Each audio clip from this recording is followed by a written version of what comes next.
Senator Kennedy, corner. Senator Vance of Ohio is recognized.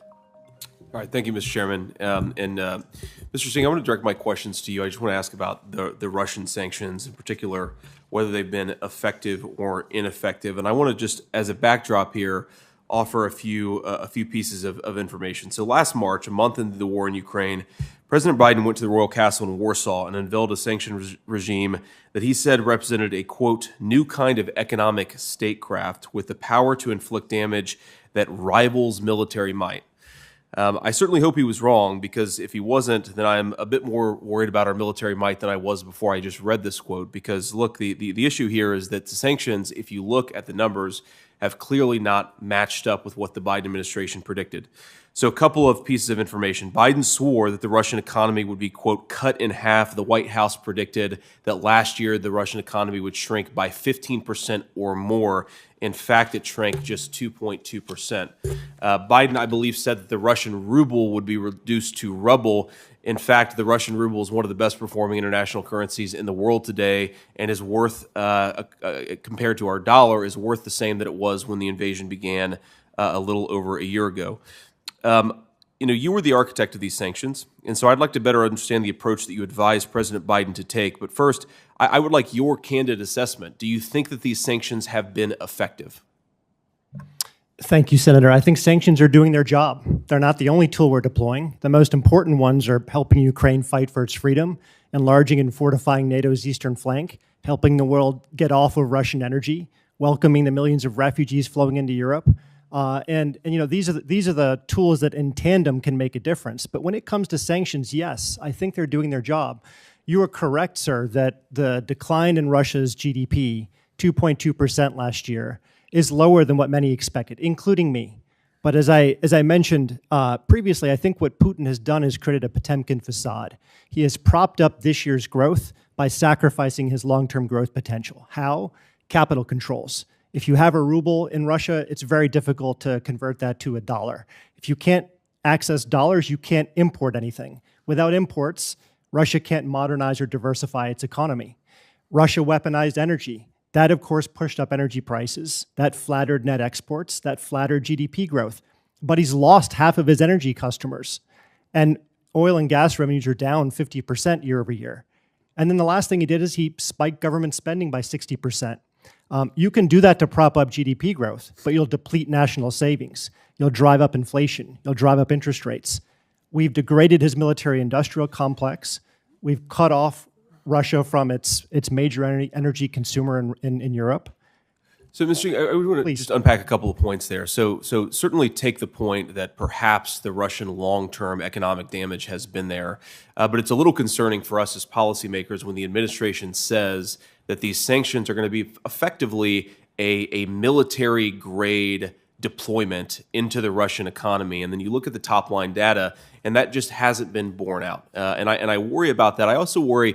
I spoke to an international relations scholar yesterday who really expressed some concern about whether America's deployment of sanctions in this particular context and the failure to see obvious short-term benefit to the Americans, obvious short-term damage, or at least nearly as significant as short-term damage to the Russians, actually causes some credibility issues with our own government. Just a couple of other questions here. So I wonder, when you guys were thinking about designing these sanctions, if you maybe underweighted and understated the importance of manufacturing, mining, the sort of real sectors of the economy that are much more important when you're developing a war economy than, let's say, finance or technology, or at least digital technology. I'm sort of curious there, sort of how you think about that, because you mentioned the Russian industrial base being degraded. But when I look at the Russians, having a 6-to-1 artillery advantage against the Ukrainians and being able to, apparently as far as the eye can see, develop artillery munitions in a way where already America's stocks are being depleted. It looks on the ground as if the Russians continue to have not just an artillery advantage today, but will plausibly have an artillery advantage 6 months in the future. Did you guys underweight the importance of manufacturing, mining, the older economy, according to a lot of people, but the economy that actually matters when you're fighting a war? Thank you, Senator. It's a good question. Look, so we designed the sanctions to apply pressure where we have a strength that intersects with Russia's vulnerability. So foreign capital was one of those areas. Cutting edge technology was a second. And yes, we have gotten into supply chains where we feel like we had collective leverage over Russia. But, look, I think as it relates to the battlefield impact, we'll never know because the intelligence on the ground in Russia is so sparse. But every indication that I've seen is that he's running out of precision-guided munitions, running out of avionics, night vision goggles, satellites, tank production, car production, and he's having to rely on industrial goods like dishwashers and breast pumps to actually function his equipment and his military. He's relying on North Korea and Iran to substitute for the kind of technology you need to prosecute a war of this scale. Meanwhile, we're supplying the most sophisticated weaponry that we can to Ukraine. So I think we're giving leverage to Ukraine on the battlefield. That's really where it matters most. Sanctions will never be a substitute for that kind of support. Thank you. Thanks. All right, Thanks thank you. And I've been left with... First, let me say thanks to Adam, who's been a good friend and an advisor throughout the entire primary and general election process, and whose organization is doing a lot to bring basic conservative values back to our culture, back to our young people, and back to the institutions of education where they've been banished for far too long. So, Adam, thanks for all that you've done for me personally and for the movement. I want to thank all of you for being here, and I want to thank especially Kevin Roberts and all of the Heritage Foundation for 50 years of incredible work on conservative policy. The old famous story, of course, is that when Ronald Reagan took over, he went to the Heritage Foundation to identify all the things. How could he translate his campaign promises into reality?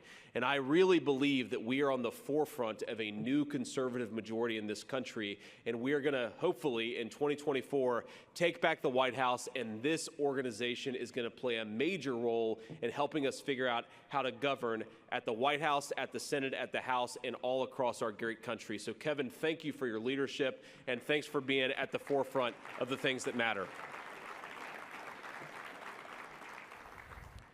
I have 17 minutes here, which for a U.S. Senator is actually not that much time. When you put a microphone in front of a U.S. Senator and you don't have security about to escort them off stage, they can get a little long tooth or a little long-winded here. But let me talk about something that is maybe not as inspiring as some of the remarks you're going to hear today, but I think is so important because we are in 2023 faced with an incredible fork in the road in this country, and this organization and every single one of you in this room will play a big role in which pathway we choose. And that fork is about the foreign policy that we will choose as a country, and whether we will have a foreign policy that ruthlessly and rationally pursues our own interests, or whether we have a foreign policy that sends American troops, American blood, and treasure to where it simply doesn't belong and will do no good in the process. Now, I'm 38 years old. I graduated from high school in June of 2003. Before I graduated from high school in April of 2003, just a few weeks after we invaded Iraq, I enlisted in the United States Marine Corps.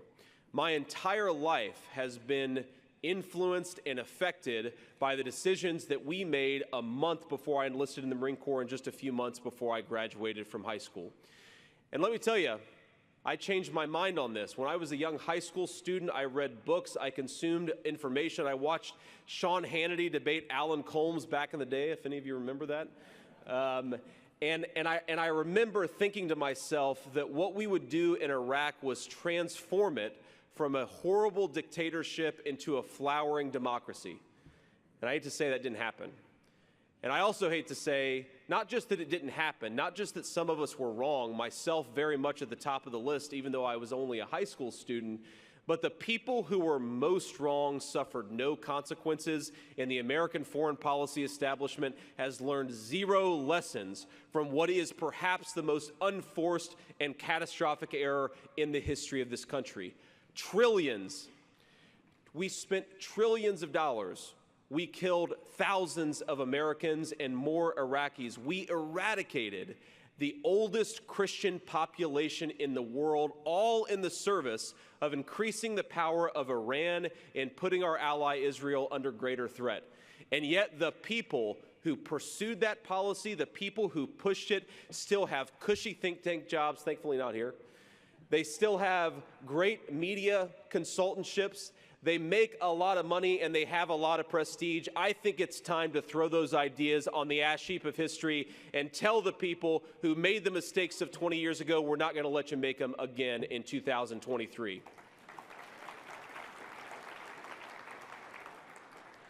I mean, just think about this. People that, I know a lot of you in this room, and I'm sure a lot of you have different views on foreign policy, but think about all the people that 20 years ago, 10 years ago, we thought of as friends and allies in the conservative movement. People like Bill Kristol, people like David Frum, right? Now, maybe all of you knew more than I did at the time, but these guys were people who I thought knew everything. They knew exactly what we needed to do in American foreign policy.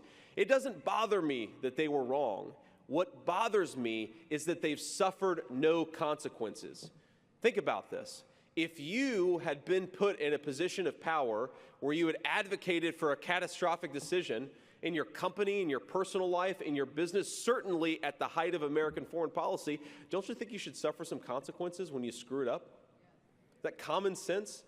This is maybe the most important lesson of Iraq, is that the people who drive our foreign policy very often don't know what they're doing, but they suffer no consequences when they're wrong. We in this room need to change that. We need to make sure that the people who have made catastrophic mistakes at the very least have to apologize for it before they advocate the next catastrophic mistake for the next generation. How about that?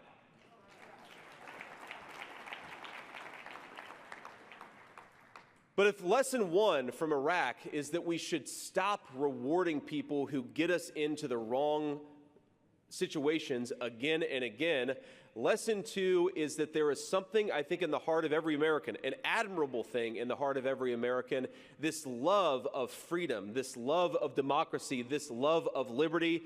And ladies and gentlemen, we have to recognize that while I believe that that fire is alive in the heart of every American, that doesn't mean it's alive in the heart of every other person all across the world.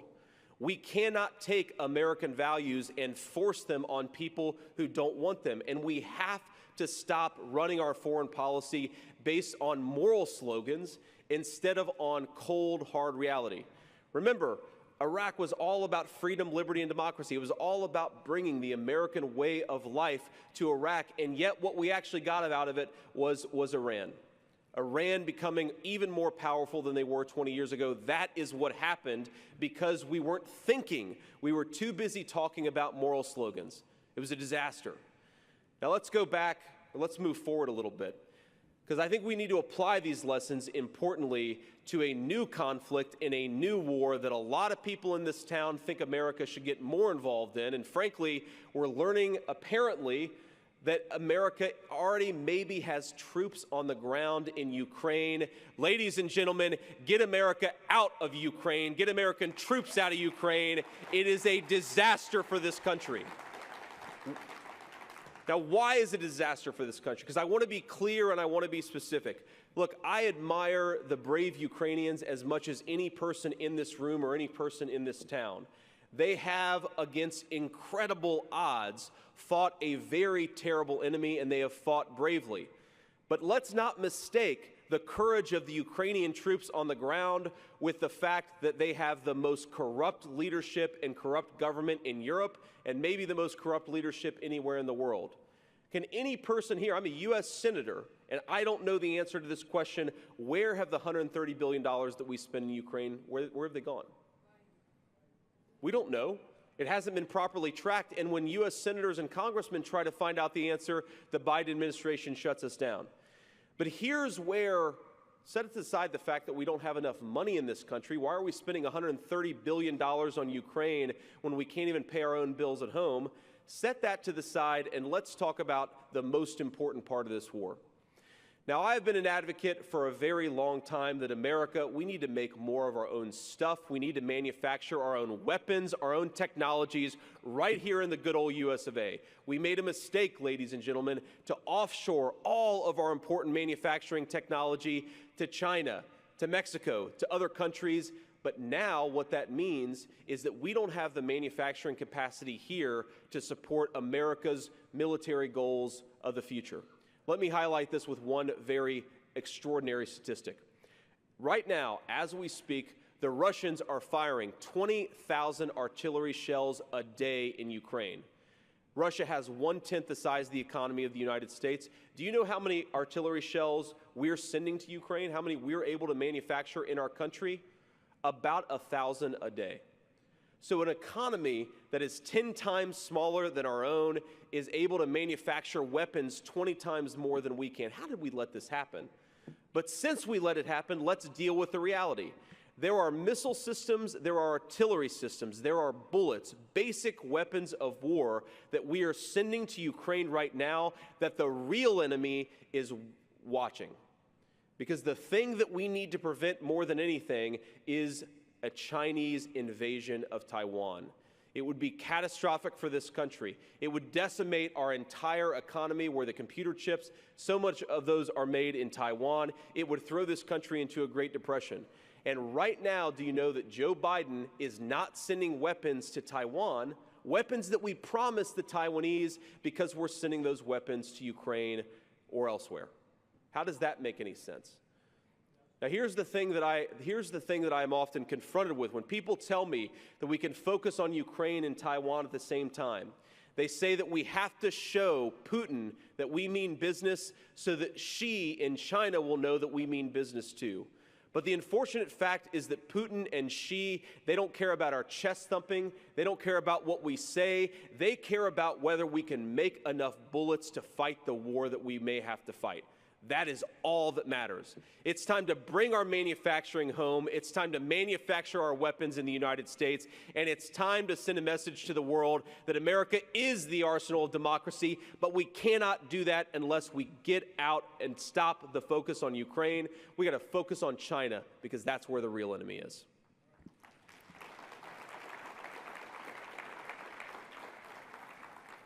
This is hard for a lot of us to accept. It's hard for a lot of us to accept that the arsenal of democracy in World War II is making 1/20th the artillery shells that Russia's making. But that is the reality. And let me close this question of foreign policy, this argument on foreign policy, with what we need to do to rebuild our own country. Yesterday, I stood on the Senate floor, my first speech on the Senate floor, actually, and I objected to a Biden administration. I sometimes say the Obama administration, and I confuse myself, and then I say, well, it's actually the same thing, so who cares? But a Biden administration ambassador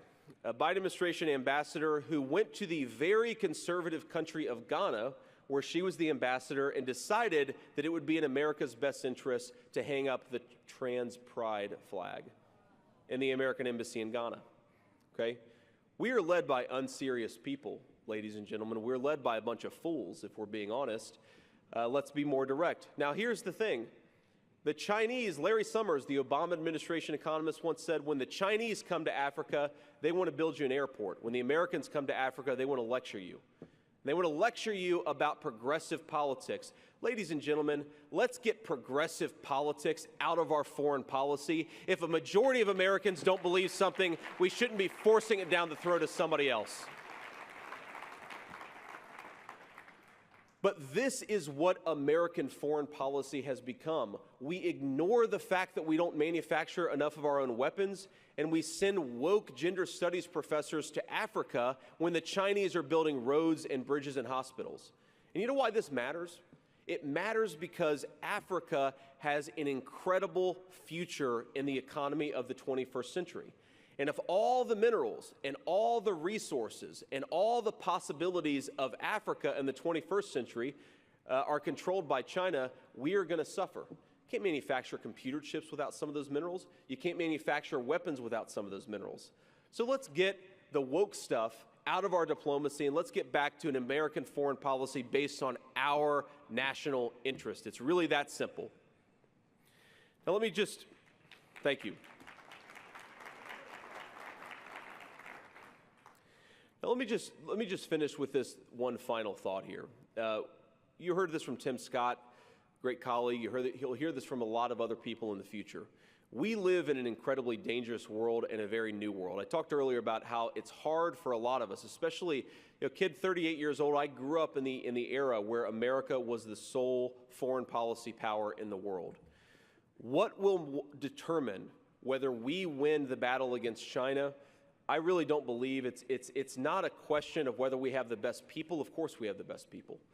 It's not a question of whether we have the best economy. Of course, right now we have the best economy. It's not a question of anything other than of leadership and of whether we are willing to trust and believe in the American people, to support their values instead of trying to destroy them. In other words, if you have an American leadership that is trying to destroy the American family, if you have an American leadership that is convincing 12-year-old kids that they were born in the wrong body and we're going to impose crazy surgeries on them to fix this, if you have an American leadership that teaches Americans not that we have a common history and a common future together, but that they should hate one another based on the color of their skin, that is what the modern left is doing to this country, and that's what we have to fight against. If we are strong here at home, if we build things here at home, if we have the self-confidence and the will to say we are all Americans, we believe in an American past, and importantly, in an American future, we will win the battle of the future. But that's what this is all about. Don't give up the culture. Don't give up our economy. Don't give up the very things that make us who we are, because whether we beat back the Chinese, it has nothing to do with China, and it has very little to do with the rest of the world. It has to do with whether we allow American leadership to disgrace us and destroy what makes this country special, or whether to build on what comes from the past. I believe we ought to build on what comes from the past, and I believe we will. And let me leave you with one final thought. You know, I'm a new senator. I'm a new politician. I ran for office. Actually, I hate calling myself a politician. It's sort of, I feel like I need to go take a bath or something. But I guess I am. When you run around asking the people of Ohio to vote for you, you become a politician. I've been doing this for all of 2 years. But let me say something. Adam talked about, I think, you don't hear people in America talk about their faith anymore. You don't hear people in America talk about the fact that we were, as John Adams said, a foundational republic created for moral and religious people. Well, I'm going to talk a little bit about God. When I was actually talking to a good friend about 2 years ago, actually, when I was thinking about running for Senate. And there was a lot going on in the country at the time. There were a lot of bad things that Joe Biden was doing. This was when, remember, Delta and some of the big corporations in Atlanta were going after Georgia for passing common sense voter ID. You remember that? That was about 2 years ago. And I remember thinking to myself, well, if the corporations are teaming up with the left, what can we really do here? And I was doing something, there's a technical term for what I was doing when you sometimes talk to a friend and you're not feeling great about things. I was whining. I was whining to a buddy about how things were going, and he kind of stopped me dead in my tracks. He's a person who's very influential to me returning to my own Christian faith, and he said, JD, despair is a sin. I thought a lot about this because I talked to a lot of people from all walks of life in the conservative movement. I see a lot of despairing right now in our movement. And I'd encourage you to think despair is not just bad because it allows the other side to take advantage of us. It's not just counterproductive. Despair really is a sin. Our hope in this country is not that everything has been going perfectly in the last 10 years, because it hasn't. Our hope in this country is that we have the best people in the world, we have the best republic in the world, we have the best constitution in the world. Ladies and gentlemen, despair is a sin. Let's fight for this country and take it back. God bless you, and thank you for having me.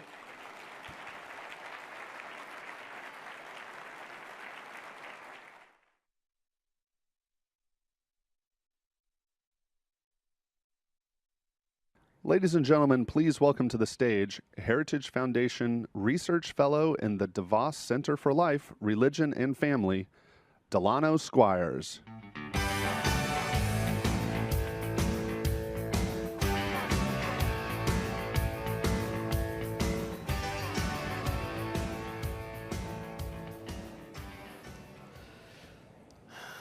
Well, good morning. And what a great speech by Senator J.D. Vance.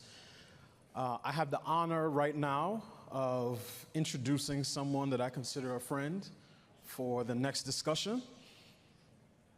Allie Beth Stuckey is the host of the podcast Relatable. where she breaks down the latest in culture, news, and politics from a Christian conservative perspective. She's a frequent guest on Fox News and other media, and the writer and author of the best-selling book, You're Not Enough, and That's Okay. Today, in addition to podcasting, writing, and making the occasional satirical video, Allie Beth speaks to a broad array of gatherings and organizations, including colleges, about the importance of constructing a biblical worldview. Allie is a wife and a mother, vocations that make her one of the most courageous and effective voices in the culture wars. She epitomizes the biblical instruction to speak the truth in love. She is also my wife's favorite Blaze personality, which is noteworthy because I've been a Blaze contributor since 2021. So I know you all are in for a real treat, and I welcome to the stage now Allie Beth Stuckey.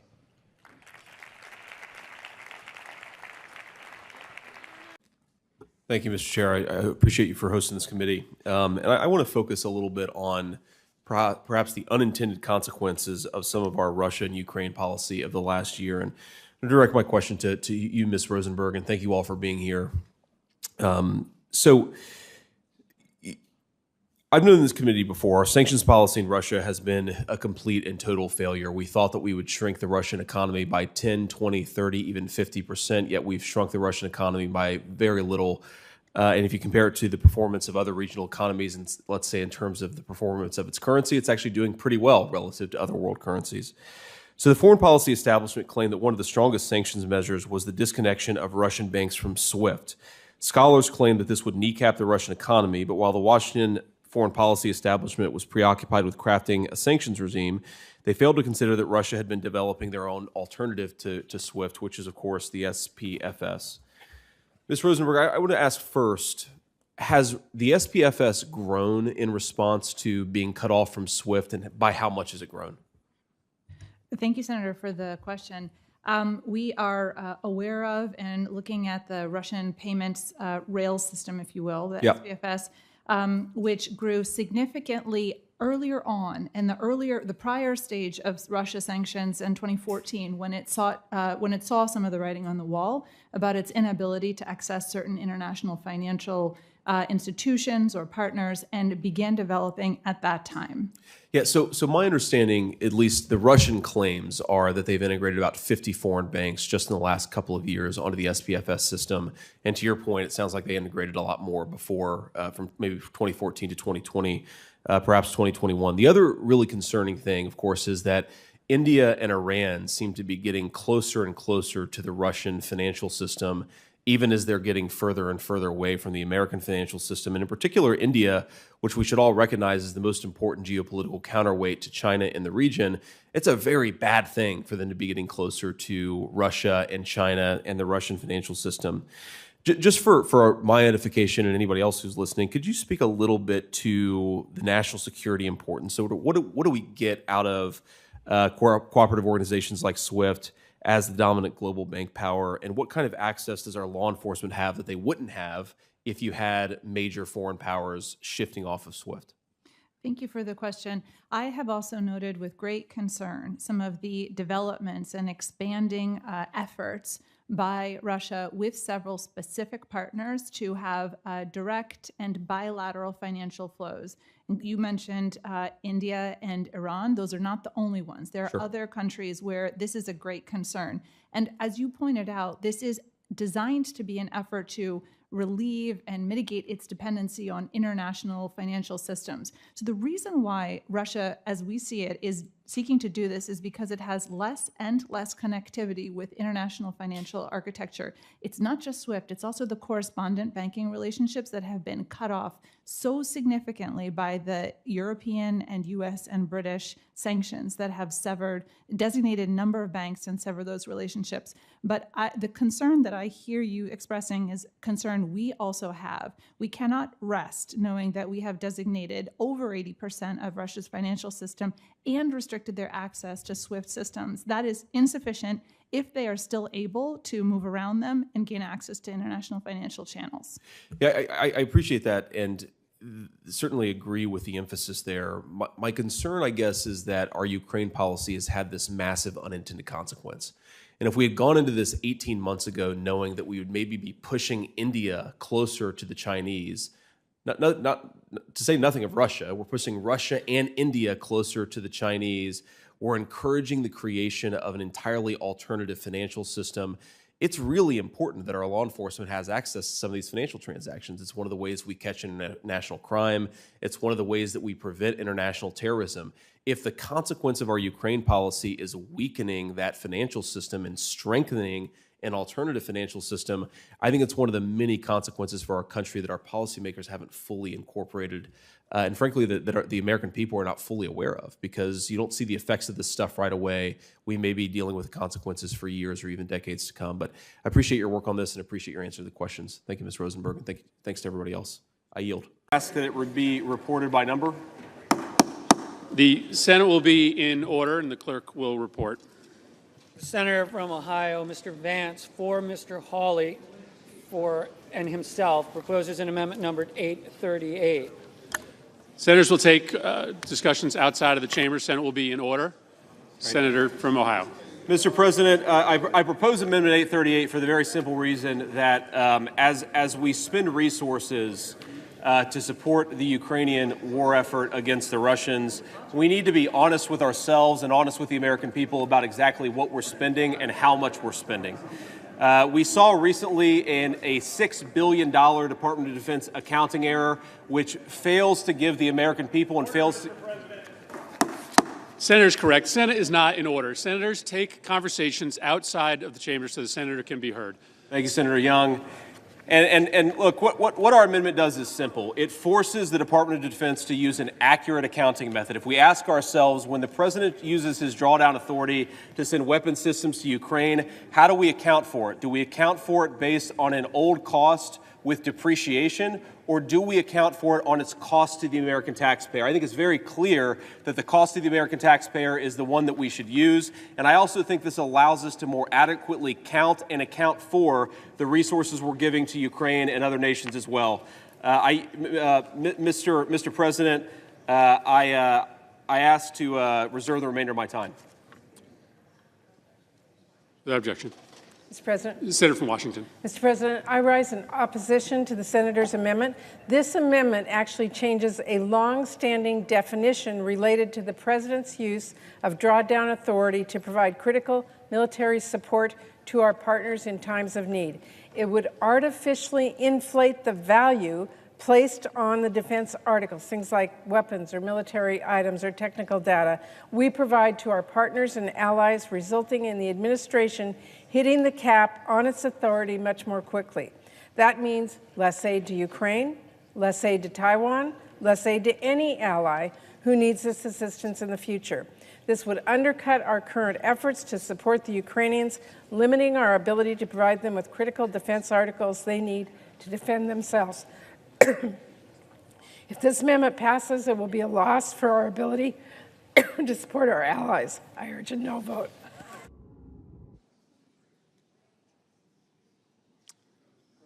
Mr. President. The Senator from Ohio has 47 seconds remaining.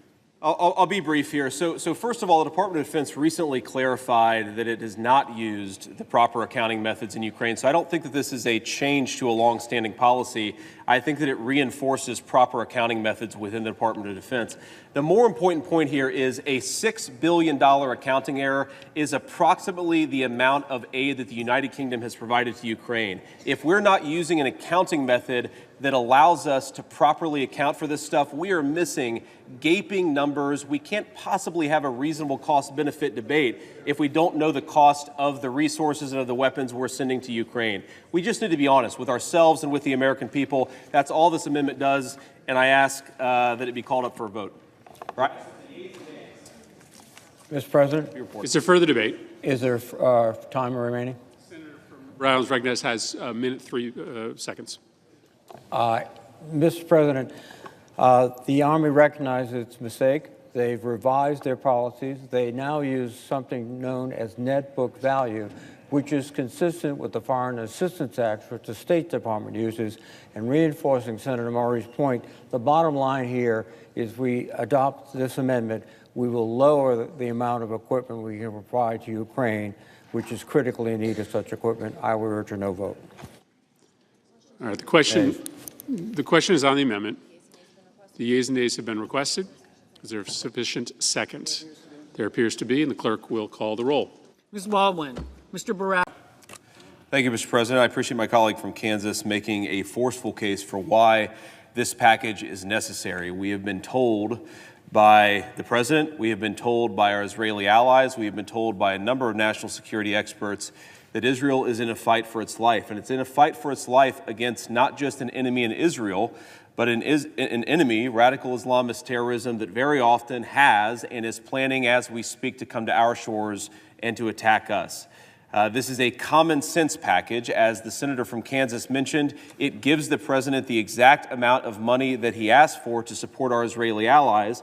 What is different about our bill, what is different about the House's bill that it already passed, is from what the president requested is twofold. First of all, this is ready to go. It is ready to go today. If we pass this package today, aid would flow to our Israeli allies immediately. That is reason number one to support it.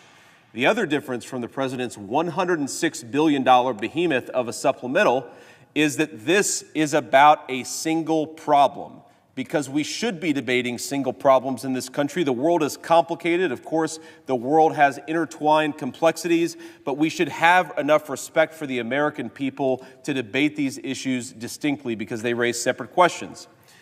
Many of my colleagues may forget that a matter of weeks ago, a matter of months ago, there were people in this chamber, there were people in the United States of America demanding that the state of Israel give money and weapons to the Ukrainians, money and weapons that the Israelis are now using this very moment to defend themselves. The idea that these policies are not in tension with one another, the idea that what happens in Russia and Ukraine is separate from what happens in Israel is not just obvious, it is common sense, and it has been borne out by the reality of the last couple of weeks. Now, my colleagues would like to collapse these packages. Too many of my colleagues would like to collapse these packages because they would like to use Israel as a political fig leaf for the president's Ukraine policy. But the president's Ukraine policy, just like the Israeli policy, should be debated. We should talk about it. We should discuss it. We should separate the costs and benefits and analyze them as distinct policies, because that is what the American people deserve of their legislature. Now, there are many questions we could ask about the Ukraine policy, many issues that have gone completely unanswered. Number one, what is our end goal in Ukraine? You hear commonly that the goal is to throw the Russians out of every ounce of Ukrainian territory, and yet when you talk to the president's own administration in private, they admit that that is a strategic impossibility. Let me repeat that. No rational human being in the president's administration believes that it is possible to throw the Russians out of every inch of Ukrainian territory. So why is that the public justification offered by many advocates of indefinite, unlimited Ukrainian aid? Because this debate is fundamentally dishonest. We are not telling the American people the truth because we know that if we did tell them the truth, they would not support an indefinite flow of money to Ukraine. What are we doing, ladies and gentlemen? How long is this supposed to go on? How much money are we expected to spend? What is the strategic objective? What are we trying to do? Are we monitoring the fact that we have spent nearly $200 billion if the supplemental passes, $200 billion to one of the most corrupt countries in the world? Do we have proper assurances that all that money is being spent on the things that we tell ourselves that it's being spent on? The answer, of course, is no, because we have not had a real debate in this chamber. The American people, I think, should be ashamed of us for that fact. Let me offer just one final observation here. You have heard in this chamber, you've heard even today, that the Ukraine policy was born of a spirit of bipartisan agreement.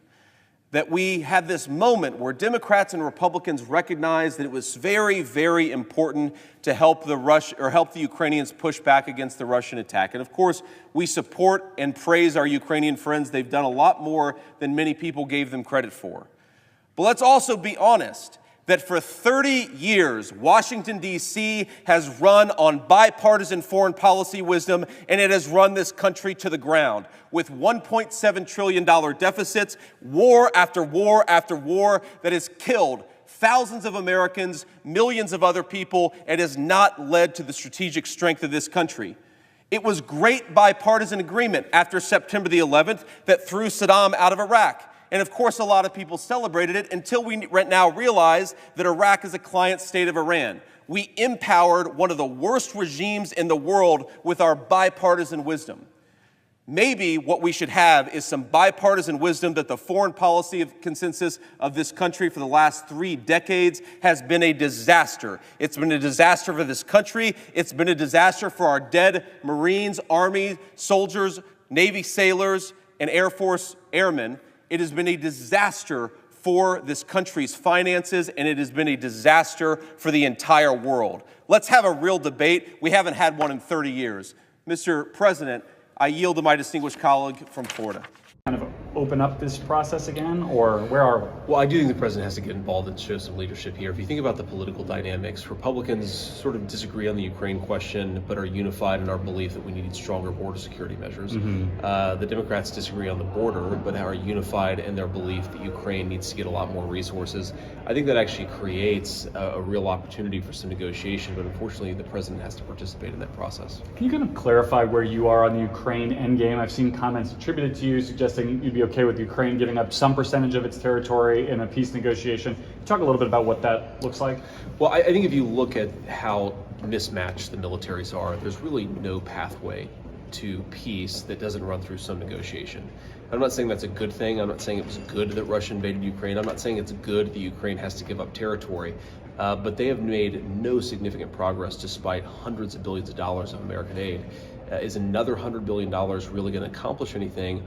Or will it take Ukraine further down the pathway of becoming effectively a dependent of the United States of America? My worry here is that the country is effectively being destroyed. The average age of a service member in the Ukrainian army is now 43 years of age. They can't pay their pensioners. If this goes on another year, are we dealing with a country, or are we dealing with a rump state that depends on America indefinitely? What message do you think that sends to, let's say, Taiwan? That if you get invaded and you can only last a year or so, if you can't win in a year, you got to give up 20% of your country. No, look, I think, first of all, Taiwan is a much different priority for America than the Ukraine is. Why do you think that? Well, in part because they produce such critical economic ingredients of our own economy that if Taiwan was taken over by China, it would give the Chinese even more leverage over the United States. Whereas I think Ukraine, obviously it's an important country, it's just not nearly as important to America's core national interests as Taiwan. I think the lesson all of us should take away, the Taiwanese, the Ukrainians, but most importantly American policymakers, is we do not have the industrial base to support multiple conflicts at once. You already see evidence that we're taking shipments of weapons that were planned for Israel, diverting them to Ukraine, or planned for Ukraine and diverting them to Israel. The takeaway from this conflict is actually that America needs to build more of its own weapon systems. And while we're rebuilding that industrial base, we can't pretend we can fuel 3 conflicts at once. We just can't. One more thing, Sure. because I think it speaks to the other argument. I've seen attributed to Zelensky that he talked about the idea that if Ukraine loses this war, you'll have a migrant crisis of their own right in Europe. Is that a European problem? Did anything in that line of thinking affect your thinking on this at all? That you could have a huge displacement of people again if Ukraine fully loses this war? Well, it's actually hard for me to imagine Ukraine losing much more people to migration. I think they've already lost close to 25% of their country. This is a country that had 40 million people, now has 28 million people. Most of those people have been refugees to western parts of Europe.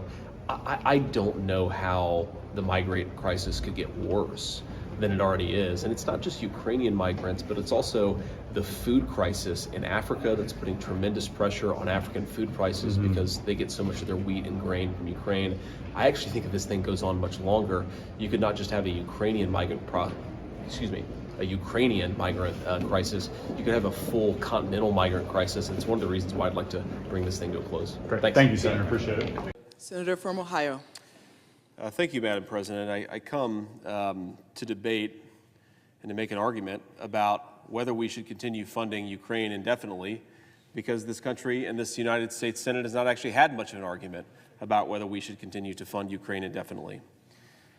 It has become extremely commonplace among advocates for further Ukraine funding to frame this as the courageous against the partisan, those who in America's, in Ukraine, apparently's moment of need, are expressing the great spirit of patriotism that animated us in World War II and other moments of great world conflict. And that those who don't want to send another $61 billion to Ukraine, well, we're just the knuckle draggers. We're the people who are listening to the base. We're the people who are listening to the media, ignoring that so many of us have been criticizing America's Ukraine policy from the get-go, when both the media and the base was much more supportive than they are today. One of the most preposterous arguments that I hear in defense of our policy in Ukraine is that it is bipartisan, that the experts know better. Perhaps Senator J.D. Vance doesn't know what the Joint Chiefs of Staff do. Perhaps the Republican base doesn't know what the experts in national security do. Maybe they, with their knowledge and their training and their intelligence briefings access, know something that the American people don't. So while the American people have grown more and more skeptical of this conflict, perhaps it makes sense that we should actually listen to the experts. And where have we heard that argument? So many times in the last many decades have we been asked to listen to the experts. And yet, we never actually ask what the track record of those experts is in matters of foreign policy. The experts, the bipartisan consensus, of course, got us into Vietnam, a war that lasted nearly 15 years, that saw the destruction of nearly 60,000 American lives, and for what? It was the bipartisan foreign policy consensus, the experts, that got us into a 20-year war in Afghanistan, where American taxpayers for 2 decades funded things like how to turn Afghanistan into a flowering democracy, or how to ensure that the Afghans had proper American thoughts about gender in the 21st century. Well, maybe that was a waste of money, and maybe the experts were wrong. Those same experts, of course, counseled us that we must invade Iraq because Iraq has weapons of mass destruction, and yet Iraq had no weapons of mass destruction, and the war led not only to the destruction of 5,000 American lives and many, many hundreds of thousands of innocent people beyond that, but also led to the regional empowerment of Iran, which now we are told by those same experts is the biggest problem that we face in the Middle East. Now those experts have a new crusade. Now those experts have a new thing that American taxpayers must fund, and must fund indefinitely, and it is called the conflict in Ukraine. Now we, at least most of us I think in this body, nearly all of us I would hope, do not think that Ukraine deserved to be invaded. We certainly don't think that what has befallen the innocent civilians of Ukraine was deserved. We condemn it as we should. But we have to ask ourselves, what are we doing there, not how we feel about it? What is our objective there, not how sad we feel about what's befallen the innocent civilians? We have to engage in what the bipartisan experts have failed to engage in for 50 years, a conversation about strategy, asking very specific, very discrete questions about what it is that we're doing there. What are we trying to accomplish? How long will it take to accomplish these things? And for how many millions or billions or trillions of dollars are we in for before we can accomplish these things? Now, I've heard any number of explanations from my colleagues who support our policy in Ukraine about what it is that we're trying to do. At the beginning of the war especially, you hear this argument far less, but at the beginning of the war especially, you would hear an argument that we had to throw Vladimir Putin back to the 1991 borders. Well, we don't hear that argument so much anymore. Why? Because it was preposterous then, and it's preposterous now. Ukraine is a country that now has about 28 million people. That's after many hundreds of thousands have died in the war, and many, many millions have left the country, probably permanently beyond that. Russia, by comparison, has 160 million people and has the industrial capacity to make many, many more times artillery shells and other critical weapons per day. So against that Leviathan in Eastern Europe, we are told somehow that the Ukrainians can win. Well, again, what is victory?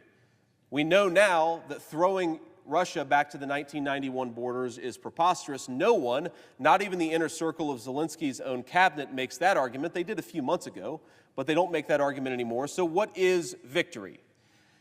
And when you talk to people, both in public and in private, the actual thing that you can piece together that we're trying to do is to send enough weapons and send enough money to the Ukrainians until something good happens, until maybe the Russians get sick of the conflict and they come to the negotiating table. That's one opportunity to end this war that we're told, is that if we just keep on going and we show our resolve, then Vladimir Putin will come to the negotiating table. And yet, if you listen to former German Chancellor Gerhard Schroeder, or you listen even to some of the ministers in Zelensky's government, or certainly if you listen to a number of other Western European allies, they will say that Russia was willing to come to the negotiating table at the beginning of 2022, after the war had stalemated from the Russian perspective and after the Ukrainians had shown some real bravery and some real resolve.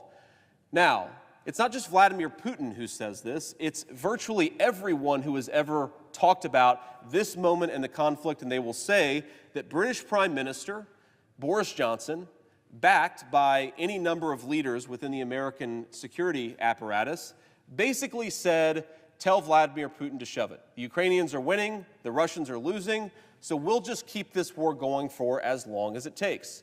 So we had the opportunity to negotiate back in 2022, and if we had taken it, here's what would have happened. Many fewer hundreds of thousands of Ukrainians would have died. Many fewer innocent civilians would have lost their lives, their homes, their livelihoods. And a war in Eastern Europe that has put stresses on everything from food supply to energy prices would have concluded. So, we're trying to get Vladimir Putin to the negotiating table. We don't have a pathway for how to do it, by the way. We just think that's a good thing, and we're going to try to do it if we continue to throw money. But yet that same negotiating table was on the offer about 18 months ago, and we told them to go shove it. Okay, so negotiating table, that seems to not be a realistic end goal if we just continue to funnel money and resources. So what is the end goal here? It is astonishing that not a single person from Joe Biden on down can actually articulate what another $61 billion can do. They'll tell you what it won't do. They'll tell you what the absence of $61 billion will do. But how weird is it that they want to send $61 billion to America, to America's ally, Ukraine, and they can't actually tell you what it's supposed to accomplish, what this will accomplish that the previous $120 billion didn't. So first, we have a complete absence of strategy, a complete failure for the President of the United States to articulate what we're going to do. I try to imagine what it would have been as an American citizen if on December the 8th, 1941, Franklin Roosevelt stood before the country and said, the Japanese have attacked us, it is a day that will live in infamy, and so we're going to send money for as long as it possibly takes, with no articulation of what we're going to do, of what the battle plan is, of where we're fighting, of what we're going to have our manufacturing base try to accomplish. We're just going to send money and hope that eventually these guys come to the negotiating table. That is the equivalent of what we're doing at this moment in time with this particular conflict. Now, I mentioned just now our manufacturing base. So let's talk about the costs of this conflict. We know there's no strategy. We know there's no plan to do anything other than just to funnel more and more money and more resources. What are the costs of continuing our posture in Ukraine? Well, let's go through them. And let me just make an observation about costs, about actually thinking about costs and considering the consequences of our actions. You know, it used to be common in American statesmanship that we'd hear this phrase, speak softly and carry a big stick. The idea was be smart in your strategic decisions, be willing to hit back and hit back hard if you have to, but don't bluster, don't brag, don't pretend that you can do things that you can't. And a fundamental part of American statesmanship, I think, is asking ourselves, what is it that we are costing ourselves by continuing to fund this war? Well, you've heard some of my colleagues talk about this already. We've got $61 billion on top of $34 trillion in debt. Can we actually afford to send another $61 billion to Ukraine? Can we afford to send the $100 billion that will be requested at some point next year? Can we afford the hundreds of billions of dollars of reconstruction costs that we've effectively committed ourselves to by funding the war in Ukraine indefinitely? You already hear these people like vultures with a carcass talking about how much money they're going to make on the reconstruction of Ukraine. And I ask myself, why are we destroying the country in the first place, given that we know the war is at a stalemate and American diplomacy could plausibly bring it to a close? Now, here's another thing that this is costing us, something that doesn't get talked about nearly enough in this chamber, but I'm reminded of the only time that I have ever been in the White House with a sitting president of the United States. It was about a week before the inauguration of Donald Trump and Mike Pence, and so I was there with President Barack Obama. I think it's important never to reveal confidences of private conversations, but he said something then, said something that was extremely interesting and I didn't expect to hear from a Democratic president. What he said is that the refugee crisis in Europe in 2015 would take down a number of liberal governments. Now, me as a conservative, I might not care about liberal governments going down, but I thought it was interesting that a theoretically pro-immigration guy, a guy much more committed to the cause of open borders than almost any Republican I know, would say that when you have wide open borders and when you have uncontrolled migration, it destabilizes governments. Well, of course the former president is exactly right. Refugee crises do destabilize governments. Why are we not talking about the fact that in multiple countries in Southern Europe right now, they are being overwhelmed with people, not bad people, by the way. Most of them are just looking for food to feed their family or a job with a decent wage. But we're witnessing the beginning of what I will believe will become the biggest refugee crisis in the history of the world. Why? Because in Africa, which has 1.5 billion people, most of whom have a standard of living much lower than what we have in the United States of America, you have grain prices through the roof, wheat prices through the roof, barley prices through the roof. And as anybody who is advocating an endless war in Ukraine asked, what happens when 1.5 billion starving people start to move north to look for some food?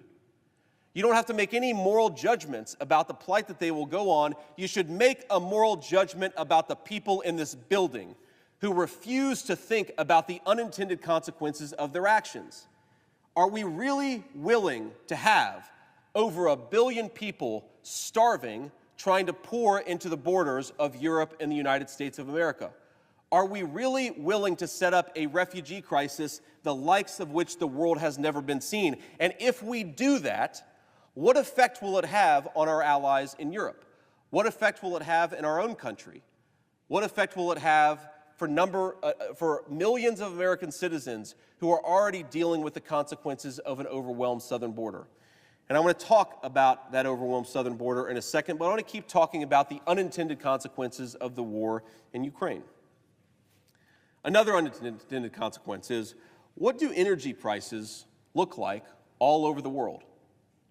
We have no idea who blew up the Nord Stream 2 pipeline. We can have some guesses, but it isn't kind of weird and isn't it unusual for our European allies to have had their most important fuel artery destroyed, and they seem totally uninterested in asking questions about it. We already know that governments like those in Poland, like those in Slovenia, like those in a number of other allied countries across Europe are under an extraordinary amount of stress because fuel prices are so high. The country of Hungary, which has 10 million people, took in nearly 1 million Ukrainian refugees, an important American ally by any standard, and yet they are facing skyrocketing energy prices because of the war between Russia and Ukraine. What effect does it have on the many millions of people who are living over there? What effect does it have on America's national security when we take down a number of allied governments because the people there can't afford food and can't afford energy? That is another unintended consequence. And while we're talking about the unintended consequence of energy prices in Europe, let's ask a very important question about why we're here. Now, my Democratic friends on the other side of the aisle act like Ukraine is the most significant issue confronting our country. You see the Ukrainian flag lapel pins. You see the way that people talk about it on social media. There is a species of American liberal who thinks that the Ukraine war is the most important thing confronting our country. But it's not so important that they will pursue common sense American energy policies. The reason why Russia is so powerful on the world stage today is one reason: because of stupid American and European energy policies. Preposterous energy policies that drive up the cost of natural gas. So while we, with the one hand, send $61 billion to Ukraine, we pursue a set of energy policies that drive up the cost of natural gas and enrich the Russian oligarchs who are paying for the war. We are literally paying for both sides of the war. The Russian side with dumb energy policy and $61 billion to Ukraine direct with American taxpayer subsidy. That is another unintended consequence. And my Republican friends, who I assume all of them agree with me on the idiocy of our modern energy policies in 2023 and 2024, why are they supporting a conflict that in fact is a cover for those energy policies? If they really cared about Ukraine as much as they say they did, perhaps they should force the President of the United States to stop enriching Russian oligarchs with terrible energy policy. But we're not doing that. We're going to continue to fund both sides of this war, and I guess that's just the way that it's going to be. Let's talk about another unintended consequence of our Ukraine policy. We are, at this very moment, incredibly stressed in how many weapons we can manufacture. I tell this statistic to people, and they're sometimes surprised by it. The first time that I heard it, I was surprised by it. America, if you measure it by GDP, is, of course, the largest economy in the world, and we are 10 times the size of the Russian economy. And yet, the most important weapon in Eastern Europe today are 155 millimeter artillery shells. It's one of the reasons why 400,000 Ukrainians, that's the best estimate, have died during this conflict, is because the Russians have an incredible advantage in artillery. So you ask yourself, we're 10 times the size of the Russian economy. How many artillery shells do we make in a month, and how many artillery shells do the Russians make in a month? Well, we make in a month about 30,000 artillery shells. That's up from about 20,000 artillery shells a month at the beginning of the conflict.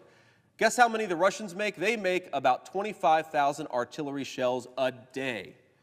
So in a month, the United States, the biggest economy in the world, makes weapons at a rate per month that the Russians are able to meet in a single day.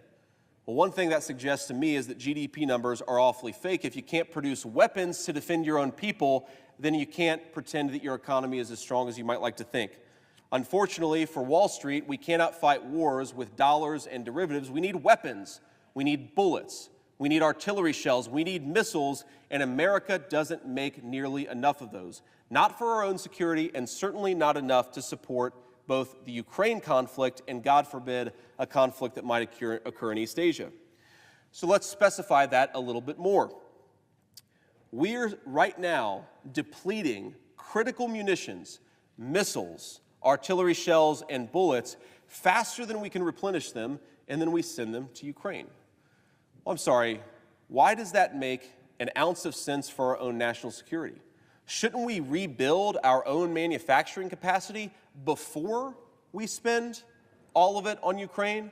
Shouldn't we make more of our own weapons and gain some self-sufficiency in weapons manufacturing before we send all of those resources to Ukraine? The answer of the United States Senate is apparently not.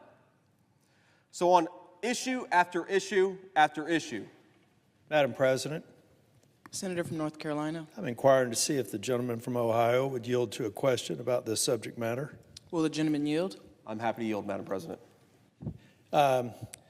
Thank you, Senator Vance. Senator Vance, this appropriations bill that's before us, I just want to make sure that I've got my facts right. I believe that there's $35 billion to restore U.S. military readiness and modernization. I also believe that, and please correct me if I'm wrong, that for every dollar we're sending to Ukraine, we're appropriating about $2.50 to make sure that we backfill and cover. There are a lot of bad and unintended consequences to this conflict. One of the good ones is learning before we have to defend ourselves that we are grievously out of step with manufacturing capacity. And it is my understanding that $35 billion, about half of the money that's being appropriated to Ukraine, is actually being appropriated back to the industrial base and for Patriot missile manufacturing, a number of other vulnerabilities that we found. We're trying to address it. Do I have a correct understanding of that?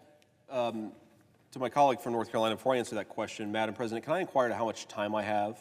And Madam President, I would also like to state that I have time that I will, in response to my question, I will yield my time for the purposes of you allowing to have time beyond the answer to the question.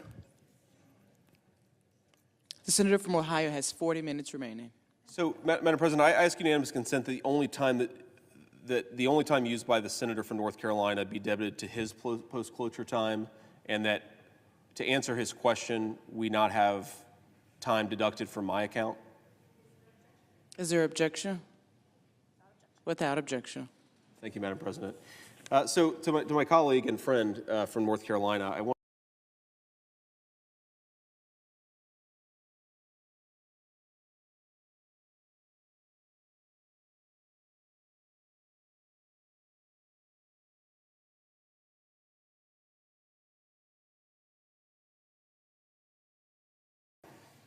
that this legislation contains a lot of resources. I think $35 billion is the number. But we have to ask ourselves not just how much money is going to rebuild our industrial base, but combined with presidential drawdown authority, how much of that will then be just redirected to Ukraine.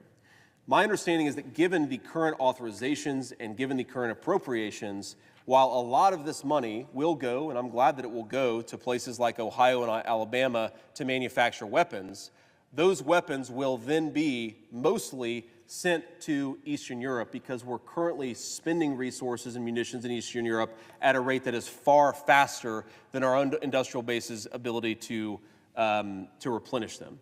So what will happen in effect is that we will make the weapons, and literally faster than we can make them, they will then go out the door to Eastern Europe, unless, of course, in the next few months or the next couple of years, the conflict ends. So the gentleman's question is well taken, but it actually doesn't address the core concern that we're depleting munitions much faster than we can replenish them. And I want to just, on one final point here, if I may, and I'll be quick because I know that I'm on borrowed time here. The question of whether we should rebuild our industrial base is something my friend and I agree on, and I think most of my colleagues here in the United States agree on. The more difficult question is, what do we do in the interim? It will take years to get our industrial base to the point, maybe 3 years, maybe 5 years, to get our industrial base to the point where it could support a war in Eastern Europe and a war in East Asia simultaneously. We don't debate the need to rebuild our industrial base. The question is, what do we do in the interim? And I think in the interim, continuing to support the Ukraine war indefinitely is a terrible, terrible mistake. Madam President, I suppose I could go back on my own clock. I don't know what I'm supposed to say here, but... The senator will resume. Thank you, Madam President. I appreciate your charity, and I appreciate you having to sit up there and listen to me. Members of our gallery chose this, but some of us did not, so I appreciate you and my staff. But let me keep on going here on how we got here. I've articulated to the best of my ability why I think we don't have a strategy here and why I think it's important for us to actually articulate a strategy, what it means for us to not have that strategy, and importantly, the unintended consequences of continued conflict in Eastern Europe, backstopped by the American taxpayer. But I want to talk about the politics of this. Not long ago, or I should say, not long after Russia invaded Ukraine, I made an observation that frustrated a lot of my friends who advocate for continual conflict in Ukraine. I said, how can we support a war in Ukraine, defend Ukraine's borders, when we're not even defending our own American border under the presidency of Joe Biden? And the response that came back went something like this, and I'll paraphrase it as much as I can. America can walk and chew gum at the same time. A great power should, in theory, be able to support an ally in Eastern Europe while at the same time securing its own southern border. And I think the events of the last week have revealed just how preposterous that argument is. We clearly are not able to walk and chew gum at the same time. And in fact, if we were able to walk and chew gum at the same time, we would secure our border first, and we would have done it weeks or months ago, but certainly we would have done it this past week. Now, here's the basic political dynamic that unfolded, and I know my colleague from Kentucky has discussed this, so have others. The basic political dynamic that unfolded is the Republicans in the Senate said, we want border security. That is the issue around which Republicans are unified. We want border security. And of course, the Democrats are in charge. The Democratic leader is the majority leader of the Senate. We have a Democratic president. So what do the Democrats want? What unites the Democrats that doesn't unite us? And the answer came back, Ukraine. The Democrats want to send $61 billion to Ukraine. The Republicans want to secure the border. And there was the root of a potential compromise. In divided government, sometimes you have to make compromises. Nobody's happy, but there was a potential compromise that could be made. And here's how the argument went. If we're going to send $61 billion to Ukraine, we should do it first in tiers. We shouldn't send it all at once. We should stagger it out a little bit. And the reason we should do that is to ensure that Joe Biden actually keeps his promise and enforces the American southern border. In other words, we tell the president that you don't get another dime of American taxpayer money for Ukraine unless you bring illegal border crossings at the level they were during the presidency of Donald Trump. That, to me, was the negotiation as it was set up by the Republican conference. That was the understanding that me and so many of my colleagues in the Republican conference had. And of course, that negotiation could go many places. It could go a place that might make Democrats uncomfortable. It could go a place that might make some of my Republican friends uncomfortable. In theory, to get a deal, it would sort of get everybody a little uncomfortable, but you'd be able to get 60 senators to pass it and send it on to the House. Well, that's not what happened. What was produced instead was a secret negotiation where Republican senators, by and large, had very, very little input in the process and where we had no idea what was actually in the final package. We heard it through rumor and through conversations with friends, but immigration law is complicated. What a colleague, even a well-meaning colleague, tells you exists in a piece of immigration law doesn't matter nearly as much as the text of the actual immigration law. So that text finally dropped on Sunday of last week. I believe February 4th, that legislation dropped. A 370-page piece of legislation that would commit many, many billions of dollars to Ukraine, a few $1 billion to East Asia, a few $1 billion to Israel, and a few $1 billion combined with, this is the worst. Let's just walk through a few of those. Number one, parole. The last Democratic president, Barack Obama, paroled approximately 5,000 illegal aliens per year. That's 5,000 per year. Joe Biden, in 3 years, has paroled between 600,000 and close to 1 million illegal aliens per year. That is not a typo or an overstatement. So Joe Biden radically increased parole authority, and that doesn't just have the direct effect of making nearly 1 million illegal aliens legal. It also has a secondary effect, because if you are in Central America or you're anywhere in the world and you would like to come to America and not go through the proper channels, now all of a sudden the clarion call has gone out. Joe Biden has thrown open the southern border, and if you come across illegally, he will parole you close to 1 million times per year, when the last Democrat did it 5,000 times per year. That is the first effect of Joe Biden's parole, and our great border compromise did nothing to limit Joe Biden's parole authority. Number two, another problem with our border law is that it has been manipulated so that we turn so-called illegal aliens into so-called asylum seekers. Here's how it works. We, of course, want to be a country that's welcoming to those who are fearing persecution. So if you come into this country as an economic migrant and you come illegally, you come having not followed the laws of this country, you can claim asylum. And if your asylum claim is granted, you immediately receive amnesty and you are on the track to becoming a citizen of this country, even though you never followed the law to get into the country in the first place. The other effect of our the other effect of our problematic asylum laws is that even if the asylum claim is not granted, you can be released into the country for a period of years, sometimes even decades, before an immigration judge hears your claim. So let's say you're an economic migrant. You show up at the American southern border. You say that I am an asylum claimant fearing persecution, and an administrative official from Customs and Border Patrol says, well, we have to adjudicate your asylum claim. You can't do that right now, so what we'll do is ask an immigration judge to hear that claim in 12 years. You're free to hang out in America for the next 12 years. Well, that is an effective amnesty. And again, it sends a message all across the world that America is open for business and we can have a wide open southern border. That's what it does. This particular legislation actually made that problem worse. Now, on the one hand, it tried to increase the standard for granting asylum from a credible fear standard to a reasonable fear standard, but importantly, it changed the people who were enforcing that standard from immigration judges to CIS officers at the United States Customs and Immigration Services. These are people who are widely believed to have some of the most pro-asylum views within the United States government, so millions of people could come across the southern border, claim asylum, and have their claim granted unilaterally. That would put them on the pathway to citizenship. That would put them in a competitive posture with American citizens for jobs and for other important benefits. And yet, this legislation trying to fix the border actually made the asylum process worse. So here we are with a border compromise that actually makes the border security problems in this country worse. And let me just say, what we would need to do if we really wanted to secure the border is very simple. We just have to make Joe Biden do it. He has the tools necessary. He has the legal authority necessary to secure the border. The real debate, whether you're using Ukraine money as leverage or something else, is how do we force Joe Biden to do his job?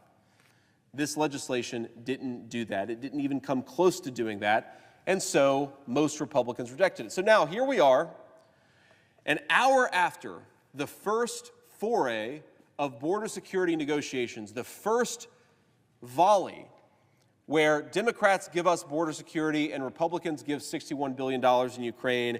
And what happens? It doesn't succeed. For the reasons I just articulated, the gross majority of my Republican colleagues didn't like that proposal, and so it got dropped. And what you might expect happen in a good faith negotiation that was actually about the border, if we were actually trying to secure the border, you might have said, this is not the Democrats' best offer. Let's go back to the negotiating table. Let's continue to push for border security because that is the most pressing crisis that we face as a country. And what happened instead is after an hour, Senate Democrats and even some in Republican leadership decided that we should move on from border security. They had checked the box. Now let's move on to their real priority, which is sending another $61 billion to Ukraine. It stinks to high heaven, ladies and gentlemen. No one who watched this process unfold believes that Republican leadership negotiated in good faith for border security or that Democrats did the same. It was always kabuki theater. It was always an excuse to say, we tried on the border, now let's move on to the thing that really matters, which is the money for Ukraine. And that failure, the way that it blew up in the faces of our leadership and the appearance gave lie to the idea that this was ever really about border security. And by the way, it alienated millions of Republican and independent voters who want their government to focus on the most pressing problem for this country, and that is the border.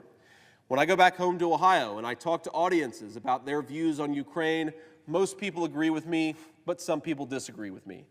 But if you go to an audience in the state of Ohio, a state that is affected tragically by the fentanyl problem, where you will drive on highways and see billboards for sex trafficking victims to call the hotline because they're being sex trafficked in the state of Ohio by Mexican drug cartels who have been given free rein at the southern border. If you talk to people and ask them what are the most pressing problems the country faces, none of them will say Ukraine. Even those who would like to send more money to Ukraine, none of them will say Ukraine. So what are we doing? Why did we give up so easily? Why did Republicans stab their voters in the back? Why did we not fight for border security? Ladies and gentlemen, that's exactly what we promised we would do. Many of us did, by the way. Even some of my colleagues who disagree with me on the Ukraine question, they at least had the courage to stand and fight for border security. But unfortunately, too far too many Republicans refused. And so we are where we are. Now let me just make an argument about where we are on this particular border situation. We have millions of people coming into the country illegally every single year. We have hundreds of thousands dying just in the first 3 years of Joe Biden's term of fentanyl overdoses. We have a president who has invited the opening of the American southern border, and now we are living with the consequences. The American people know that this was the direct result of Joe Biden's policies, and they know that he could stop it. So let's debate real border security that actually forces the president to do exactly that. There are a number of options on the table. You will sometimes hear some of my Democratic colleagues and even some in Republican leadership say, we can't have a bill because Donald Trump doesn't want us to have a bill.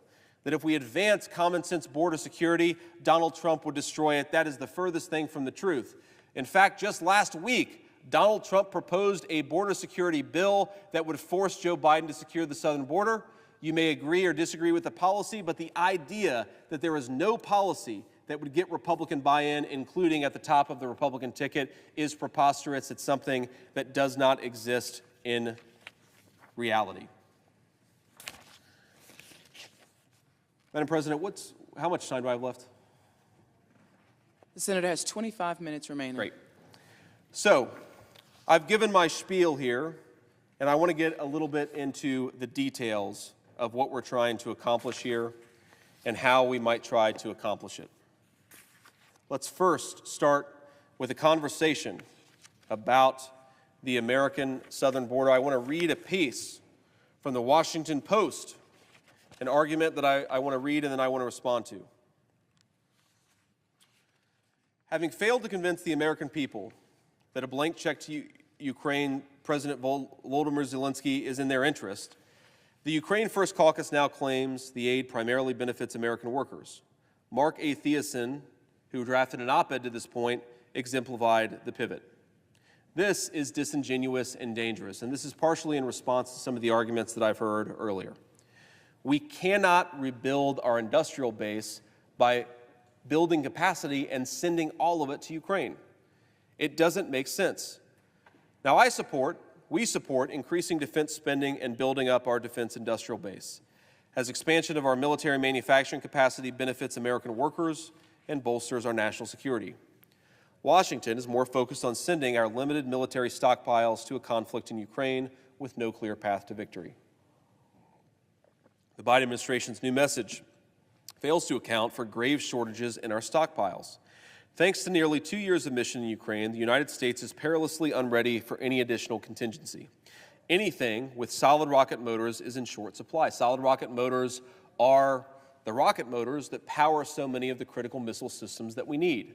And whether it's Javelins or Stingers or Patriot missiles, we are critically in short supply of not just the missiles themselves, but of some of the components that are necessary for building those missiles, including the SM-6s that would be needed in the Pacific. The high demand for Stingers, Javelins, and Patriot interceptors in Ukraine means we are desperately short of the weapons that would be needed in Taiwan. Replenishing them is going to take years. And I'm going to just pause here to make an observation. One of the arguments my friends make in defense of $61 billion to Ukraine is that we need to send a message to Vladimir Putin that if we give up and walk away from the Ukrainian battlefield, even though the leader of Ukraine's own military until recently said they had no chance of victory on that battlefield, if we give up, then it will send a message to Xi Jinping, the leader of China, that we are not a steadfast ally.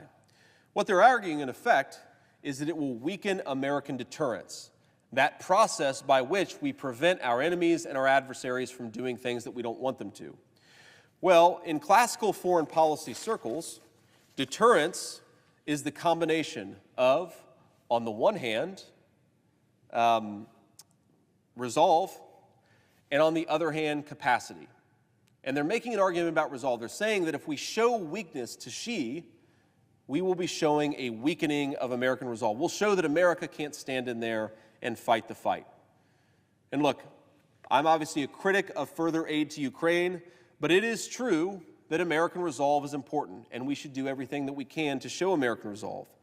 But you know what's more important than American resolve? You know what's more important than thumping our chest like 8th graders on a playground and saying, we're tough, we're strong, we can do it? What's much stronger than that is to actually have the capacity to defend ourselves and our allies, and that is what is so weak. Xi Jinping does not care how tough America acts. He cares how strong America is. And if we use our ammunition, our missiles, our artillery on a war in Eastern Europe, if we don't even have the bullets to defend ourselves and our allies, it doesn't matter how tough we act. Xi will do whatever he wants all over the world, and that's what this is ultimately about. We are trying to rebuild our country. What do we do in the interim? What do we actually do when our country is in a weak enough place because of decisions made over 30 or 40 years? I find it interesting that so many of the people, from the news commentators to my Senate colleagues, Republican and Democrat, who actively advocated shipping our industrial base to East Asia and Mexico, are now the people who are most fervently advocating for endless war in Ukraine. Here's the game they played. Send all of our weapons manufacturing, send all of our defense industrial base, send it everywhere but the United States of America. And now that America is in a tough spot, we should fight every conflict everywhere, even though we don't make the weapons that we need to support those conflicts. And why don't we make those weapons? It's because these guys encouraged us to ship our industrial base overseas. Those of you who are students of history will have heard the term arsenal of democracy. America was the arsenal of democracy. We won World War II, not because of chest thumping, not because we showed the strongest resolve, but because we had the strongest people and the strongest economy in the world. So at a time when America faces a number of problems, including the southern border here at home, at a time when we are weaker in manufacturing capacity than we've been at any time in the last half century, this is the point when these people want to send unlimited weapons to Ukraine. This is the point where they want to send weapons not just to Ukraine, but to many theaters all across the world. Let's have an honest conversation about the decisions that have been made and how they've made this country weaker. Let's not pretend that weakness doesn't exist and send an unlimited number of weapons to Ukraine in the interim. Now, I want to move on to another argument, but before I do, I am mindful of something that's very close to my heart personally. I have 3 beautiful children. I have a 6-year-old baby boy named Ewan, not so much of a baby anymore. I have a 2-year-old baby named Mirabelle, who is still very much a baby, and I love her very much. And I have a little guy named Vivek Gabriel Vance, who was 3 years old yesterday, but turned 4 today. And I'm sorry, Vivek, that I can't be with you for your birthday dinner, but I want you to know that Daddy loves you very much. And I'm going to read this into the record because maybe you can watch it at home. Oh, the Places You'll Go by Dr. Seuss. Oh, the places you'll go. Congratulations. Today is your day. You're off to great places. You're off and away. You have brains in your head. You have feet in your shoes. You can steer yourself in any direction you choose. You're on your own, and you know what you know, and you are the guy who will decide where to go. You'll look up and down streets, look them over with care. About some you will say, I don't choose to go there. With your head full of brains and your shoes full of feet, you're too smart to go down any not-so-good street. And you may not find any you'll want to go down. In that case, of course, you'll head straight out of town. It's opener there in the wide open air. Out there things can happen, and frequently do, to people as brainy and footsie as you.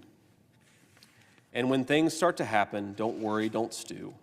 Just go right along, you'll start happening too. Oh, the places you'll go. You'll be on your way up, you'll be seeing great sights. You'll join the high flyers who soar to great heights. You won't lag behind because you'll have the speed. You'll pass the whole gang, and you'll soon take the lead. Wherever you fly, you'll be the best of the best. Wherever you go, you'll top all the rest. Except when you don't, because sometimes you won't. I'm sorry to say, but sadly it's true, that bang-ups and hang-ups can happen to you. You can get all hung up in a prickly perch, and your gang will fly on, you'll be left in a lurch. You'll come down from the lurch with an unpleasant bump, and the chances are then that you'll be in a slump. And when you're in a slump, you're not in for much fun. Unslumping yourself is not easily done. You'll come to a place where the streets are not marked. Some windows are lightened, but mostly they are dark. A place you could sprain both your elbow and your chin. Do you dare to stay out? Do you dare to go in? How much can you lose? How much can you win? And if you go in, should you turn left or right? Or right and 3/4, or maybe not quite? Or go around back and sneak in from behind? Simple it's not, I'm afraid you will find. For a mind maker upper to make up his mind, you can get so confused that you'll start into race down long wiggled rocks at a breaknecking pace and grind on for miles across weirdish wild space, headed, I fear, toward a most useless place, the waiting place. For people just waiting, waiting for a train to go, or a bus to come, or a plane to go, or the mail to come, or the rain to go, or the phone to ring, or the snow to snow, or waiting around for a yes or no, or waiting for their hair to grow, or waiting for a vote. Everyone is just waiting. Waiting for the fish to bite, or waiting for the wind to fly a kite, or waiting around for Friday night, or waiting perhaps for their Uncle Jake, or a pot to boil, or a better break, or a string of pearls, or a pair of pants, or a wig with curls, or another chance. Everyone is just waiting. No, that's not for you. Somehow you'll escape all that waiting and staying. You'll find the bright places where the boom bands are playing. With banner flip-flapping, once more you'll ride high, ready for anything under the sky. Ready because you're that kind of a guy. Oh, the places you'll go, there is fun to be done. There are points to be scored. There are games to be won. And the magical things you can do with that ball will make you the winningest winner of all. Fame, you'll be famous as famous can be, with the whole wide world watching you win on TV. Except when they don't, because sometimes they won't. I'm afraid that sometimes you'll play lonely games too. Games you can't win, because you'll play against you. All alone, whether you like it or not, alone will be something you'll be quite a lot. And when you're alone, there's a very good chance you'll meet things that scare you right out of your pants. There are some down the road between hither and yon that can scare you so much you won't want to go on. But on you will go, though the weather be foul. On you will go, though your enemies prowl. On you will go, though the hack and cracks howl. Onward up many a frightening creek, though your arms may get sore and your sneakers may leak. On and on you will hike, and I know you'll hike far, and face up to your problems, whatever they are. You'll get mixed up, of course, as you already know. You'll get mixed up with many strange birds as you go. So be sure when you step with care and great tact, and remember that life's a great balancing act. Just never forget to be dexterous and deft, and never mix up your right foot with your left. And you will succeed, yes, you will indeed. 98.75% guaranteed. Kid, you'll move mountains. So be your name Buxbaum or Bixby or Bray, or Mordecai, Alley, Van Allen, O'Shea, or Vivek. You're off to great places. Today is your day. Your mountain is waiting, so get on your way. I love you. Returning to the matter at hand, Madam President, or Mr. President, excuse me, how much time remains?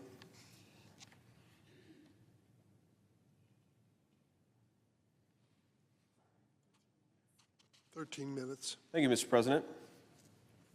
I want to read this piece, which articulates my argument for peace very well, written in Responsible Statecraft, published on July 5th of 2023. We're now, think about it, nearly a year since this piece was published, and its arguments are, if anything, more pressing today than they were last summer. Quote, last year, referring to the possibility of escalation that the Russo-Ukrainian war entails, President Joe Biden announced that America and the world are closer to a destructive nuclear war than ever since the Cuban Missile Crisis in 1962.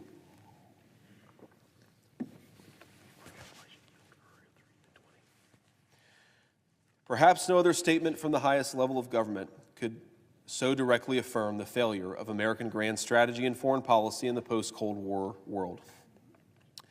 What seemed to be a Hollywood sci-fi scenario that the average American in the 21st century did not even think about is now a possibility that experts, policymakers, and world leaders like President Biden discuss regularly. As America and the world grapple with the tectonic shifts that the Russian invasion of Ukraine has unleashed, war budgets around the world keep increasing. In 2022, global spending on defense reached an all-time high of $2.24 trillion. The U.S. defense budget accounted for almost 40% of the total, surpassing the next 10 countries combined, including China, Russia, India, the United Kingdom, France, and Germany. Yes, America's ever-increasing military expenditures have hardly translated into success stories in the 21st century. The trillions of dollars pumped into questionable military adventurism abroad, such as the invasion of Iraq in 2003, have yielded equally questionable results not only for U.S. interests and national security, but also for global security. America's over-reliance on the military to achieve policy objectives and the unilateral actions pursued without an international mandate have backfired in the form of a growing coalition of dissatisfied states that refuse to accept a world order that they see as unjust and hierarchical. In April of 1953, President Dwight D. Eisenhower delivered the famous Chance for Peace speech, in which he compared the enthusiasm for a just and peaceful world after World War II to the unstable, hostile, and unpredictable environment of the Cold War. The 8 years that have passed have seen that hope waver, grow dim, and almost die. And the shadow of fear again has darkly lengthened across the world, he said, before laying out his vision of a just and peaceful order and warning against the unbalanced political influence of military interests.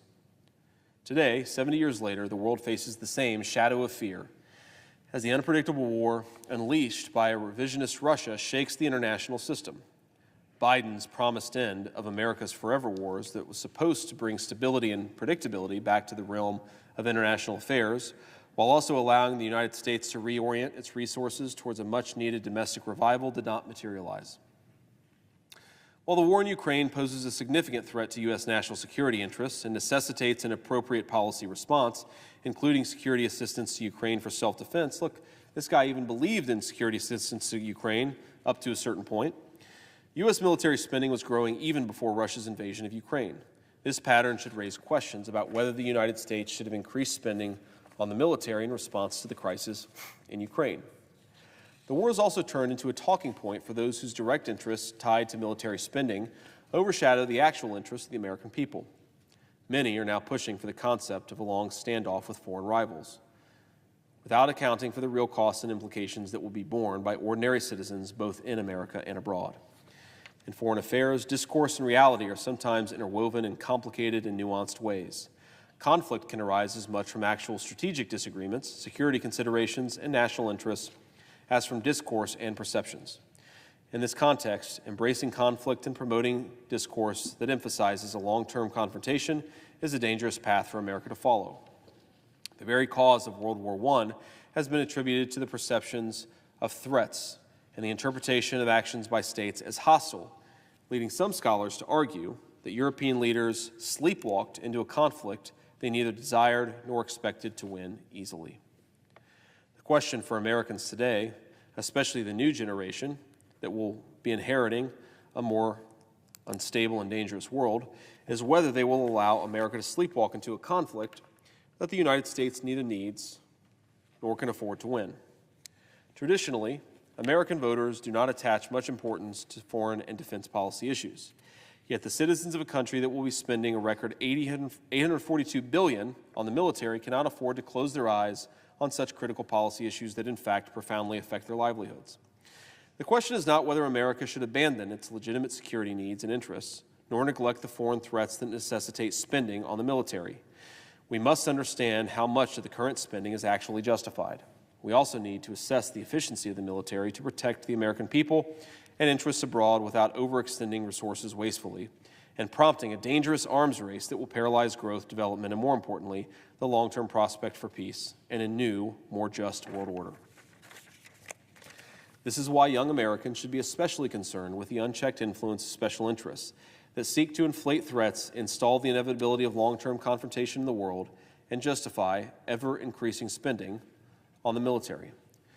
The new generation will be the primary bearer of such burdens, costs, and consequences that decisions taken in Washington today will have. Ultimately, it boils down to a simple question of the kind of vision young Americans have for their country and the world. The question is especially critical given America's own undeniable internal strife. Those seeking to downplay the legitimate critique of the over-reliance on military forget or deliberately neglect that foreign policy is ultimately dependent on domestic policy. Both experts and the general public now agree that the once-hailed American democracy is threatened. The inflection point for America is serious. The country is facing a crisis of identity, social cohesion, a growing discontent with the economic model that has marginalized an ever-growing segment of the population, and what is more concerning, a waning belief and trust in the country's most foundational institutions. Those championing a new age of unnecessarily militaristic and confrontational foreign policy that relies on growing and unbalanced defense budgets should rethink the use of those resources. A stroll in the streets of Portland or in the infamous Skid Row in Los Angeles could be beneficial to reevaluate priorities and distributions of limited resources to deal with the most pressing issues America faces.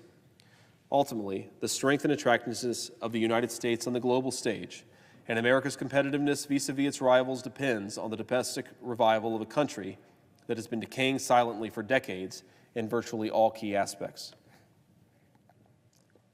This is why a new generation of Americans must step in to seize the new chance for peace before it is too late. As the world order continues to fracture, only a wave of democratization of the most undemocratic sphere of policymaking in Washington can trigger the kind of reassessment and accountability the American people should expect from their elected leaders.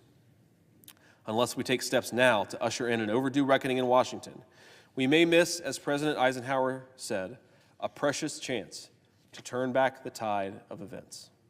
That was by Martin McAryan, and that again is from Responsible Statecraft, an important argument and an important piece. Let me address just a couple of points brought to mind by that piece and by that argument. You'll hear, especially in the last couple of days, after former President Donald Trump criticized NATO, you will hear a strong argument about what NATO means to the United States of America. And I think it's important for us and for our citizens to be honest, not just about the problems inherent with NATO and the lack of burden sharing, but also the problems that exist in NATO's own countries, countries that most of us love, that most of us see as important allies, but have deep, deep pathologies and problems that must be addressed. Something that is often said is that in this particular conflict, Ukraine versus Russia, NATO is actually carrying its fair share of the burden. You will see charts that make an argument that NATO, which has the economy approximately the size of the United States of America, is spending actually more resources on Ukraine than the United States of America. Now, that argument has a few critical flaws. Let's walk through them. First of all, NATO is providing a large amount of humanitarian assistance, and of course they're absorbing a large amount of refugees. They're doing it because Ukraine is in their backyard. But the critical weapons and munitions that are being provided are overwhelmingly the responsibility of the United States of America. NATO is not carrying its fair share of the burden when it comes to weapons, and that's the most important things the Ukrainians need to win.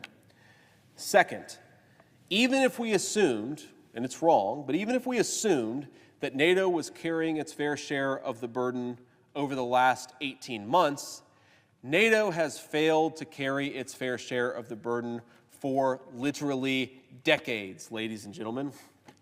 Look just at how much money the United States has spent on defense since 1992 and compare that to our NATO allies Ladies and gentlemen, we have been subsidizing European security to the tune of trillions of dollars.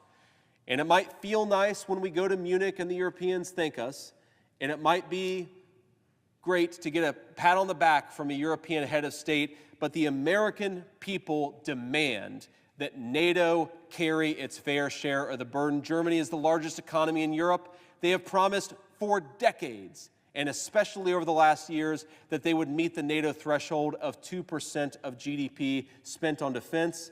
They are still not there. Italy, a massive economy, still underspends on defense. In fact, most of the economies of Europe, outside of the UK and France and some economies in Eastern Europe, most of the economies of Europe massively underspend on defense, and that has invited aggression, not just from Vladimir Putin, but from other places as well. And at the same time that world leaders play armchair general with the Ukraine conflict, their own societies are decaying. Not a single country, even the United States within the NATO alliance, has birth rates at replacement level. We don't have enough families and children to continue as a nation, and yet we're talking about problems 6,000 miles away. We are being invaded by up to 10 million illegal migrants over the course of Joe Biden's term in office, and we have apparently no president with willpower to stop that problem. We have a fentanyl crisis that has led to the deaths of over 100,000 people per year in the last few years of our youngest and brightest people. Mental health crises are skyrocketing. Youth suicides are skyrocketing.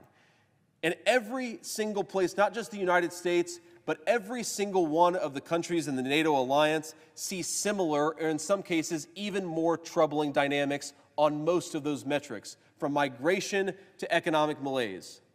What are we doing, ladies and gentlemen? China and Russia, if we want them to fear us, we need to rebuild our own countries. We need to rebuild a strong Europe and a strong America. We need to rebuild a civilization that can support conflicts instead of just run away from them, because right now we don't have that. We do not have a country and we do not have a NATO alliance that is strong enough to do the things that need to be done. So our message to the Europeans need to be simple. Fix your own country, share your own burden, spend more on defense, fix your own problems, and that will deal with the problem in Russia far more than a $61 billion check to Ukraine will. In fact, we are subsidizing them. We are enabling their refusal to spend enough resources on defense. And I see that my time is up, Mr. President. Thank you. Senator from Ohio. Thank you, Mr. President, and thanks to my colleague from Nebraska who confided in private to me that he didn't think he could go for the full hour, but I would have welcomed at least another 20 minutes of speaking from my friend from Nebraska. But it is 3:15 in the morning, and we're here discussing sending another $61 billion to Ukraine as part of a $95 billion security supplemental. And I think it's important to at least give some context for the 4 people across our country who are currently awake to how we got here and why we got here and why we managed to fumble, I think, a great opportunity in this chamber to actually do some real border security. So first, months ago, my Republican colleagues and I discussed the possibility of doing a border security package as a point of negotiation with our Democratic colleagues over Ukraine. The basic setup of the negotiation went something like this. Republicans are unified, at least allegedly, in our view that the border is a national security crisis. This is allegedly a national security supplemental, and the border is the most important national security issue that we confront. And on the flip side, Democrats are united in their view that Ukraine must receive another $61 billion or even more of American aid. And there were the seeds of a potential deal that could be cut between Senate Democrats and Senate Republicans. Now, there are a few problems with this, as we learned. The first is that while our Democratic colleagues might agree that the border has some problems. They apparently do not agree that it is quite the same crisis that we do. That's one problem. And another problem is that apparently our Republican colleagues are not nearly as united as we thought that we were or as we pretended to be. In fact, the closer we got to an actual resolution of the negotiation, the more that we learned that our Republican colleagues, at least a small subset of them, cared a hell of a lot more about the Ukraine package than they did about securing the American southern border. So it's negotiation 101 that if you go into a negotiating posture where you desperately want the thing that the other side of the table also desperately wants, that you're not in an especially good position. If Republicans are as desperate to send $61 billion to Ukraine as Democrats are, then it isn't very shocking that the Democrats were not willing to give us a large amount on border security. Now, this is what, of course, everyone knew. This is what, of course, everyone now knows, because after a mere hour of debating a border security package as part of a broader supplemental, Senate Republicans joined with Democrats to immediately move on to a discussion of a Ukraine supplemental. Literally an hour. If you had dreamed up something from the fever swamp conspiracy theory of the American conservative movement, you could not have come up with something more egregious than this fake negotiation, what it produced, and how it immediately led to a debate not about our southern border, but about Ukraine. Now, there are a few problems with this particular negotiation, a few problems with the way that it unfolded. So the first is that it was done in secret. A border security, and by the way, this is problems from the perspective of conservatives, problems that the Republicans in our conference who are supporting this should have been mindful of if they wanted to actually get to a border security package that could have got a majority of Republican support. Because after many months of negotiation, there was a border security package that received, I believe, 4 Republican votes, and now we have a Ukraine supplemental that received far less than a majority of the Republican conference. If you wanted to get a majority of Republicans to support this border security package, you should have observed a few basic rules. The first is that you should not have done a secret negotiation. Many of our voters, many of our colleagues are mistrustful of secret negotiations. They're mistrustful of the people who participate in secret negotiations, because if you're not getting the details of a plan out as it unfolds, you're not doing two things. First of all, you're not actually allowing the people who know immigration law best within the conservative movement to understand what's in it, to offer feedback, to try to improve the bill, to ensure that whatever text is coming together actually matches the terms of an alleged negotiation deal. 2, you're denying the American people an opportunity to actually understand what's in the border security deal that's unfolding. 3, you're denying Senate colleagues a real opportunity to debate the merits as they come together. What actually happened was not, you negotiate for a couple of weeks, and this is where the Democrats are, and this is where the Republicans are, and maybe we can find some, seeds of a compromise here. What actually happened is that after months of negotiation, Senate Republicans started asking, well, what's in this deal? What shape is it taking? What have the Democrats given? What have the Democrats asked in return? And this was all mediated through a very, very small number of channels, and that process bred mistrust before we even knew any of the details of what was in the border security package. Now, if you were a cynic, you would say that this is by design, that we designed a package that was meant to create mistrust. We designed a process that was meant to create mistrust and was never meant to lead to any significant border security. And I hate to say it, I think that's actually the package that was produced.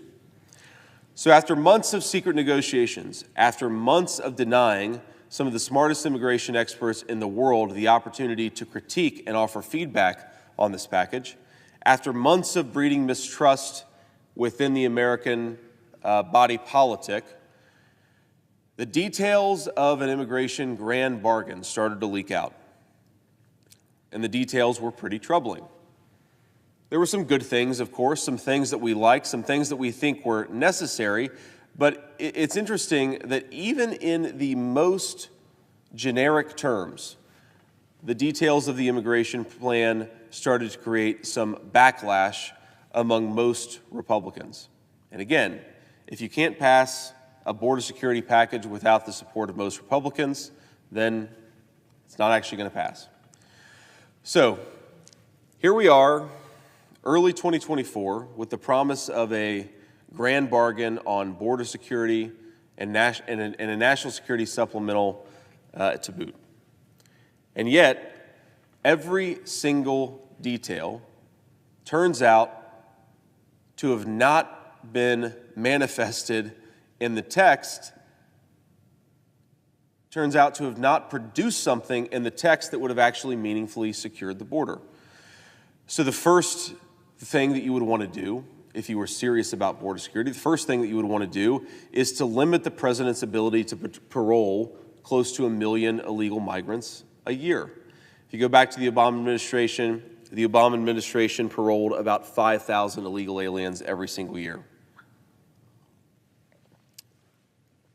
Senate Republicans think that's too much, but 5,000 a year is far less than the 750,000 or close to 1 million a year that the Biden administration has decided to parole. Now, it's not just the direct effect that you are taking close to 1 million people a year who have violated our immigration laws and given them what amounts to effective legal status. You are also sending a message all across Central America and all across the world that America is open for business. This is why when you put a camera or a microphone in front of somebody who's crossing the southern border illegally and say, "Why are you coming now?" they will say, "Because Joe Biden and Kamala Harris invited us in."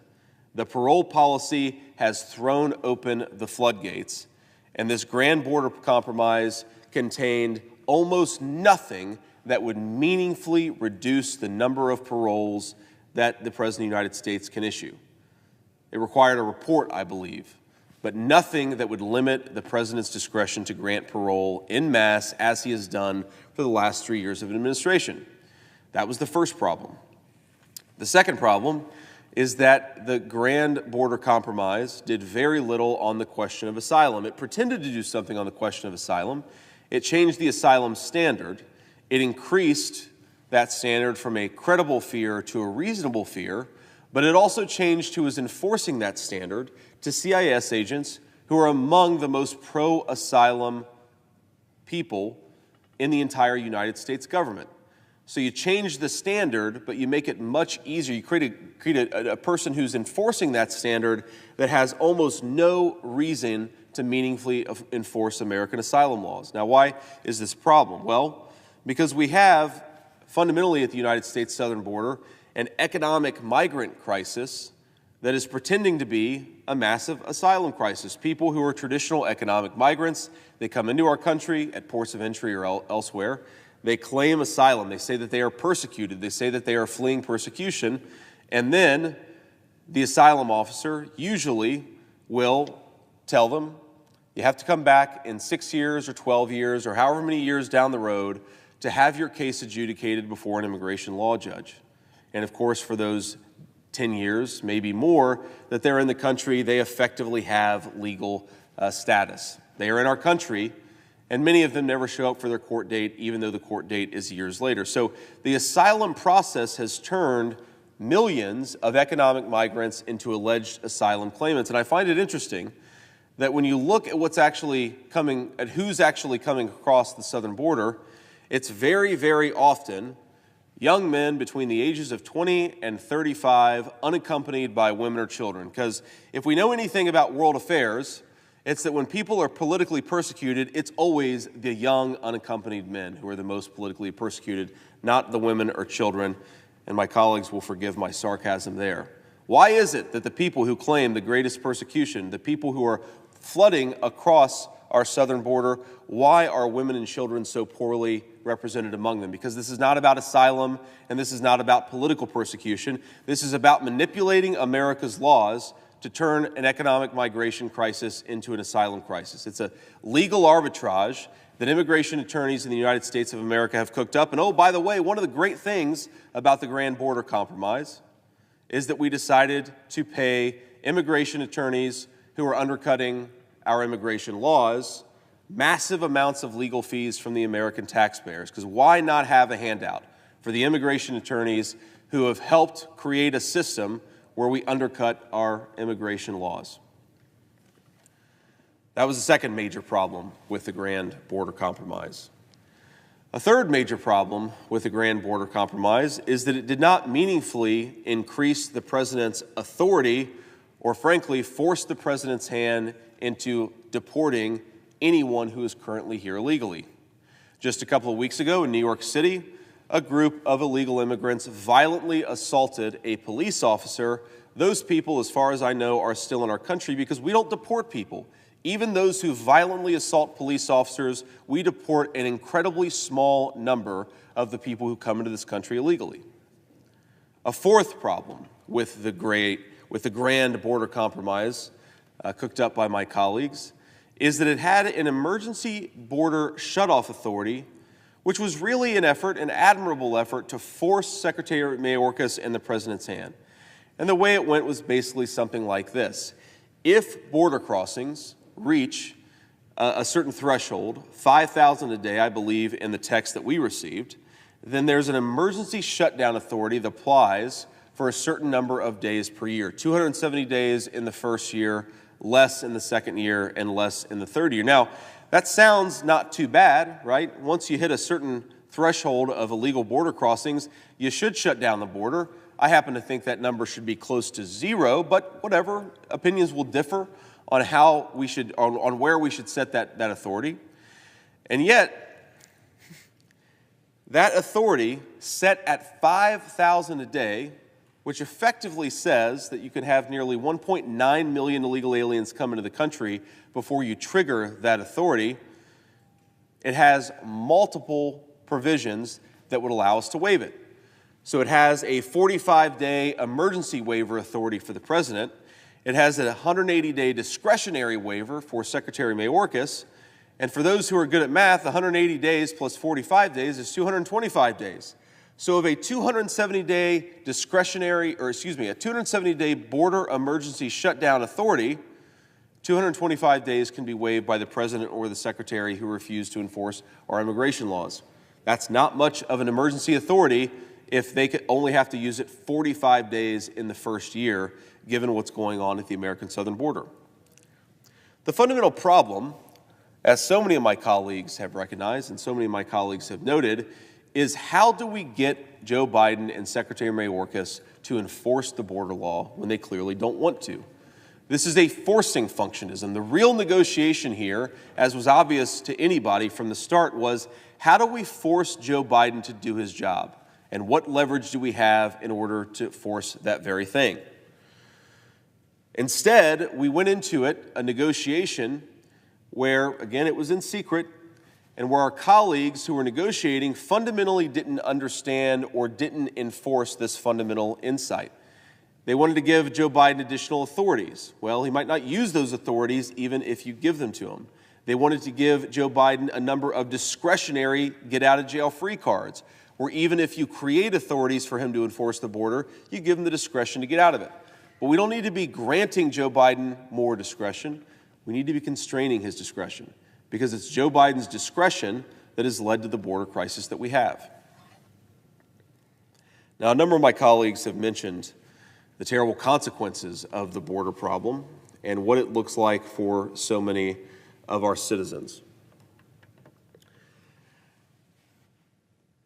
There's no overstating the catastrophe that's going on at the American southern border.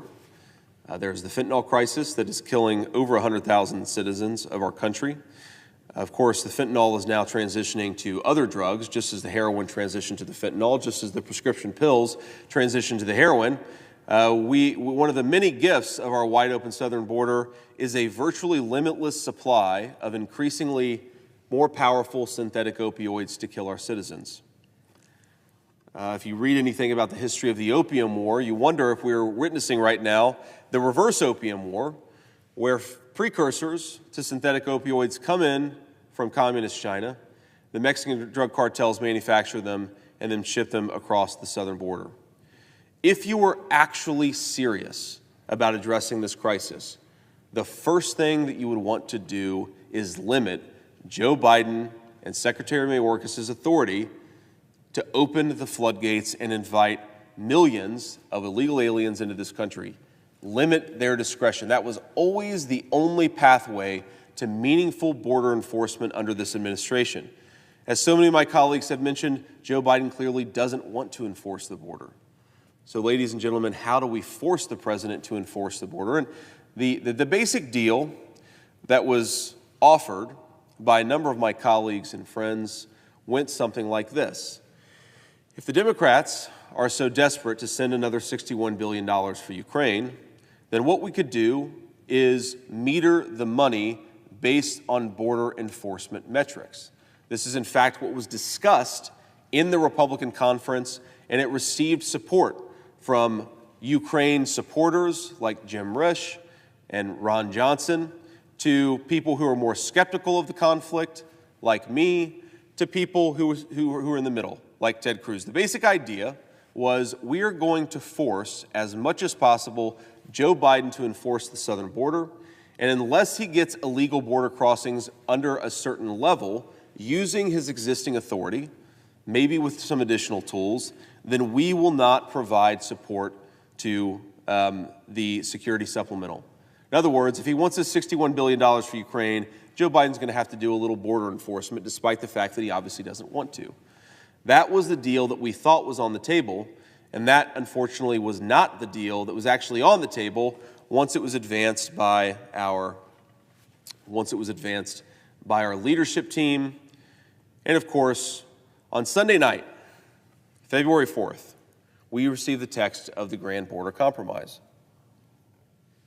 And typically, with a field of law as complicated as immigration, you would expect days, weeks, months of committee markups, of debates, of negotiation over text, of trying to understand how one provision influences another provision, how another provision affects the other. This process of legislative policymaking is what was completely short-circuited by this secret negotiation.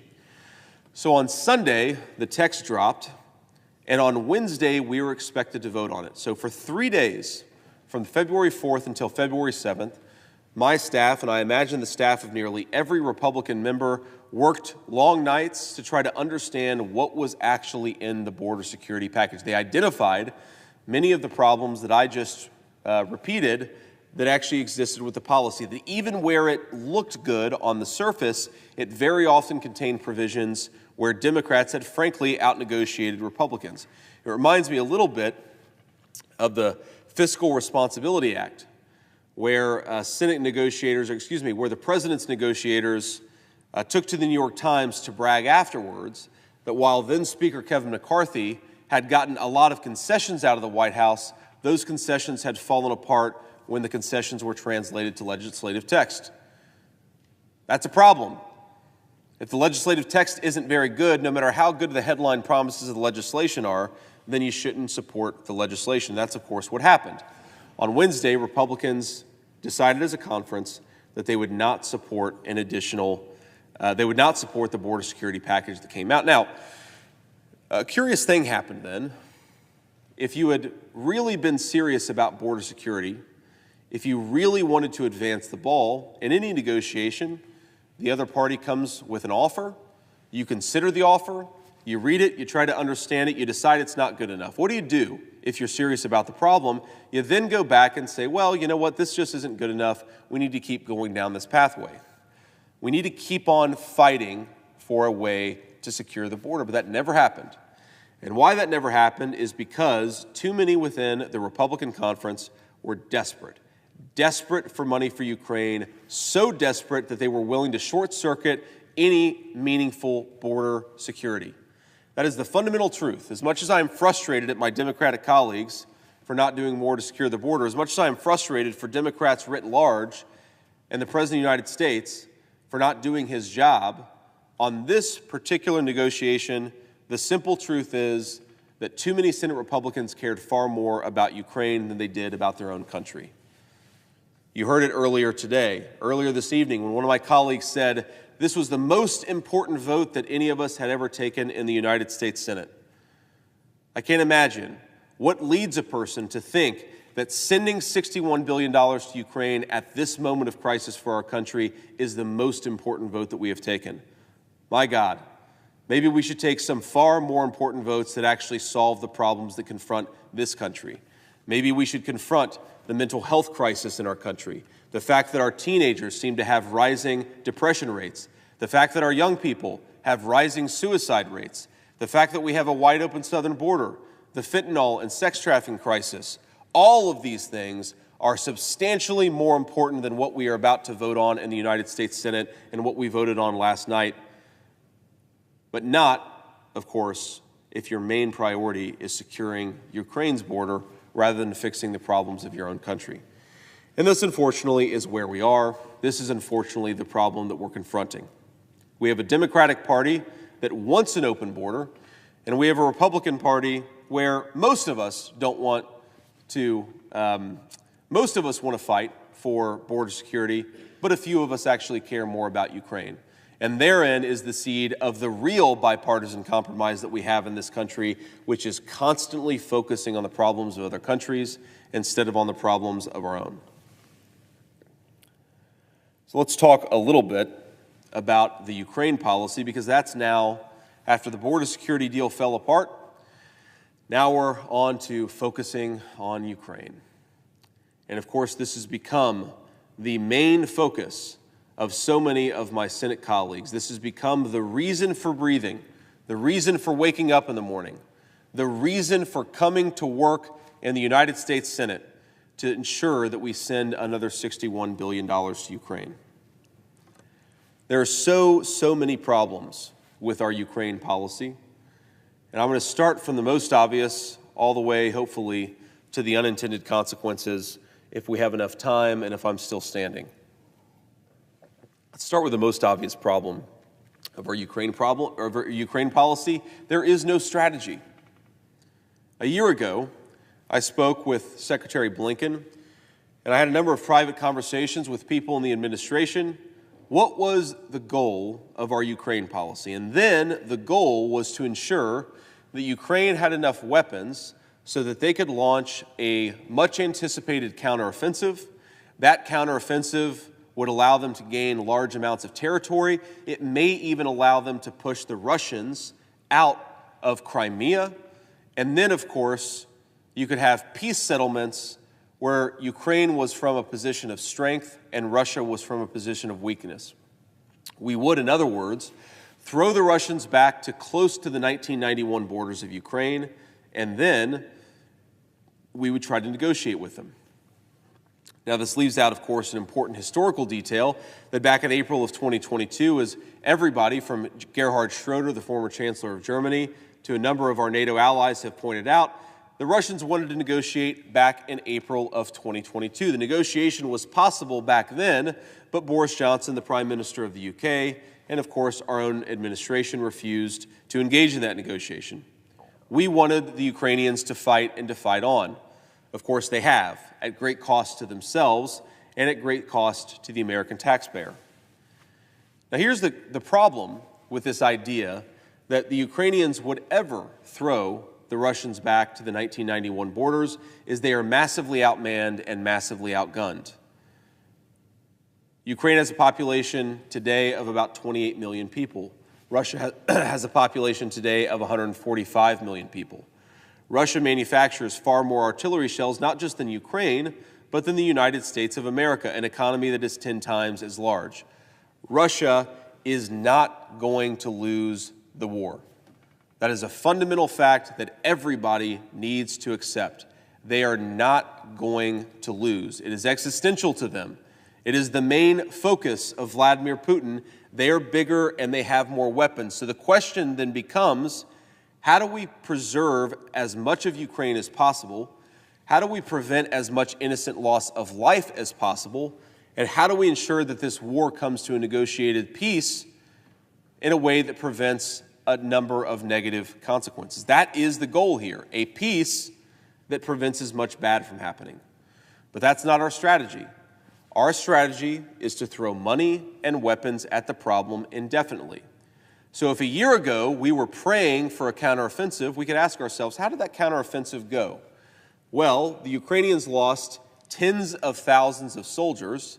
They gained miles of territory, not hundreds of miles, miles of territory in a country that's massive. And they lost some of their best troops and some of their best equipment. That was the result of the counteroffensive that was the linchpin of American strategy. So, having failed to accomplish what we set out to accomplish, did we say, well, maybe our experts are wrong? Maybe we should revisit some of our assumptions? Maybe we should design an actual strategy that's achievable? No, we just moved on to the next thing. Without even blinking an eye, without even addressing the American people, the Biden administration just went on to the next thing. And the next thing is, well, we're just going to try to give the Ukrainians as much as possible to hope that they don't lose. That is now the strategy, such as it is, of the American president with Ukraine. Throw resources, throw weapons, and throw munitions at the problem, and hope, against all hope, that something good will happen. What is that the good thing that will happen? Well, we have no idea. The war is at a stalemate, and as I already mentioned, Russia has more money, more manpower, and more weapons. So we have no strategy. Why are we giving $61 billion to Ukraine when we have no strategy for how they're going to use it? We have no sense of how they're actually going to bring this war to a close, and we have no realistic possibility of getting to any reasonable goal within any reasonable time frame. We are America's legislative body. Our only real role in foreign policy is to approve nominees that the president makes to his own government, posts, of course, that have importance in foreign affairs. That's number one. And number two is we control the purse strings. And that point of controlling the purse strings gives us leverage to ensure that the people's business is actually being done. What are we doing with that leverage here? We're writing effectively a blank check with no guarantee that it will produce a strategy, with no demand that the president actually tell us what this $61 billion is meant to produce. We know where this is ended, where this will end, ladies and gentlemen. We know exactly where this road ends. This road ends at some kind of a negotiated settlement. The only question is how many Ukrainians die before we get there, how many American dollars are wasted before we get there, and how many American weapons are spent not for our own national security, but for the national security of another nation. That is it. How much death and destruction do we promote on the path to peace?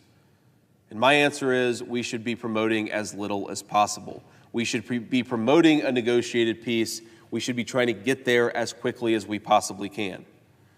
Where, I wonder, is the anti-war left? It's interesting that in Washington, D.C. in 2023, 2024, you hear a whole lot about the bipartisan consensus of Ukraine.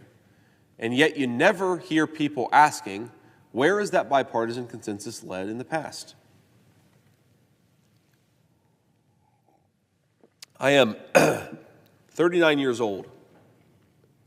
In the 1970s, the bipartisan consensus was lined up behind the Vietnam War, a conflict that killed nearly 60,000 Americans over the span of a decade and a half.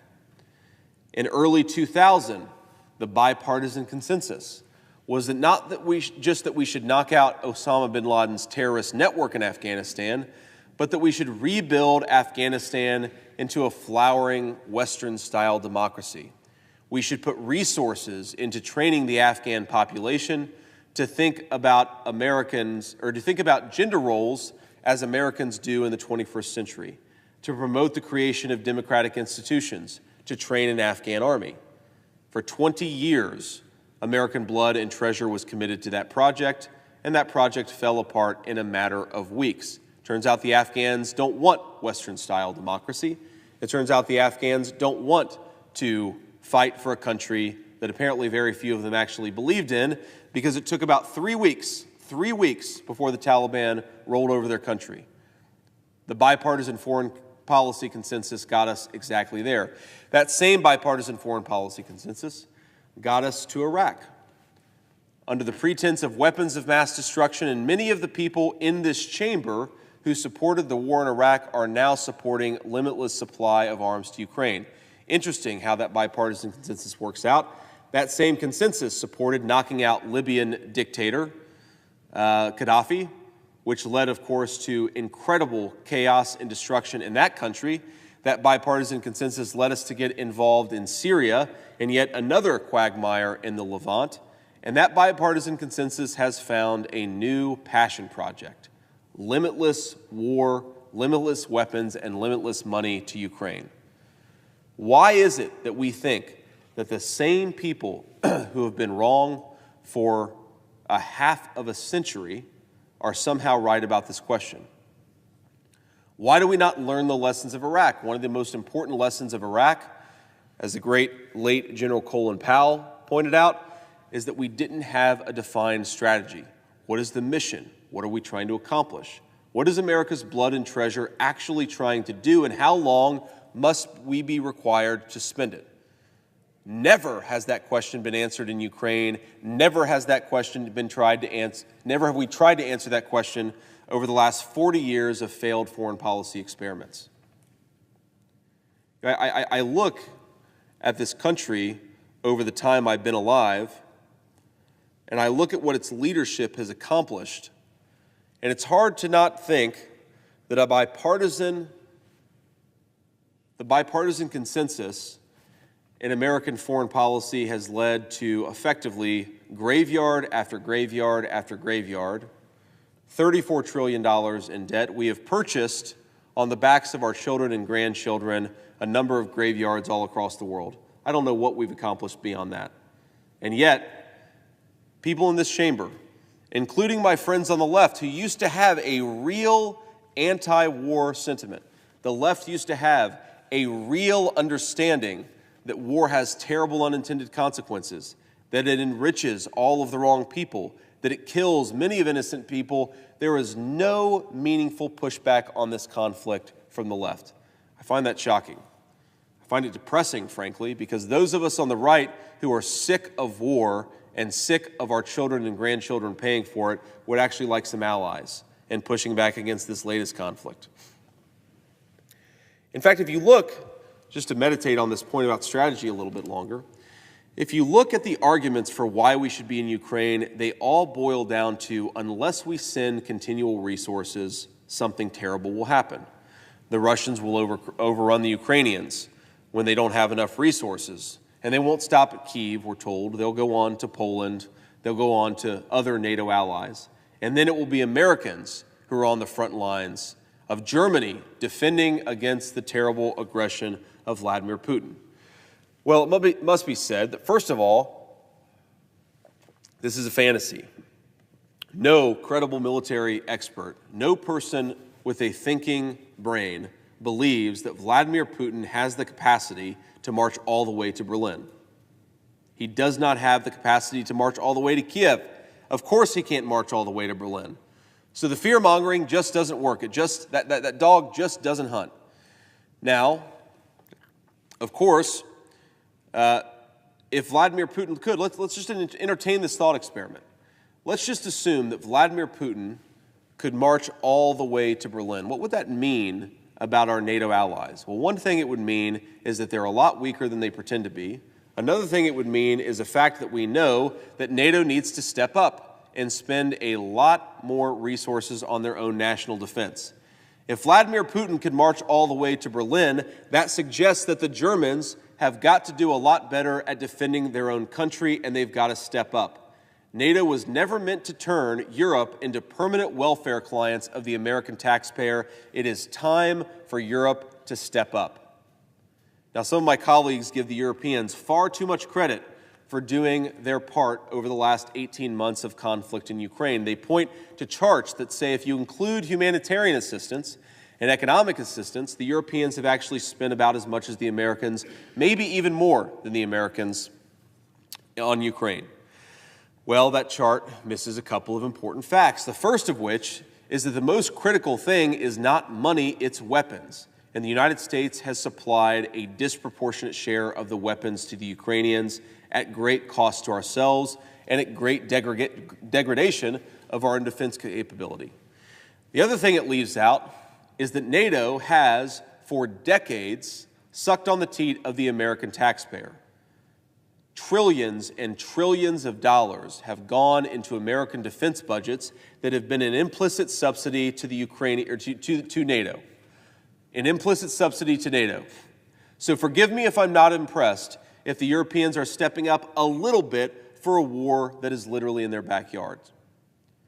The other thing this misses is that the war in Ukraine hasn't been going on for 18 months, it's been going on for over a decade.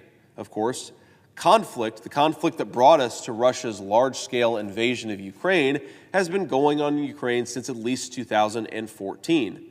If the Europeans want to compare who's spending more, the relevant point of comparison is 2014 or maybe 1992. It is not 2022. So we are bailing out the Europeans, $61 billion to bail out the Europeans on a preposterous set of circumstances, on a preposterous subsidy. By the way, many of our European allies, thanks in part, of course, to our subsidy, have managed their own financial houses much better than we are. The Germans have far lower budget deficits and far lower public debt than we do. If any time was the time for them to step up, it might be now that we're $34 trillion in debt. So every argument for why we should support limitless war in Ukraine ultimately falls apart. It ultimately boils down to fear-mongering that doesn't have any basis in reality. And again, I would ask, if the goal is to prevent Vladimir Putin from overrunning Ukraine, the question has to become, for how long are the American taxpayers on the hook? What if this goes on another 10 years? Are we on the hook to the tune of $500 billion of security assistance and $1 trillion of reconstruction? At what point is enough enough? At what point do we say the war is a stalemate, it's going to end in a negotiated settlement anyway, let's stop wasting lives, let's stop wasting money, and let's get on with the peace? That is what American diplomacy could be used for. Unfortunately, the president seems uninterested in that. But I'm worried more about the unintended consequences in Ukraine. A friend of mine made the observation today, actually, in a public conversation that I hosted, that we are seeing the acceleration of an economic and military alliance that will challenge the United States over the coming decade and the coming generation. The cooperation between Russia and China has accelerated significantly over the last 2 years. We have attempted to set off a financial bomb using America's incredible financial power. The rules-based international order has given America's financial system great power, and we used it to try to set off a bomb in the Russian economy.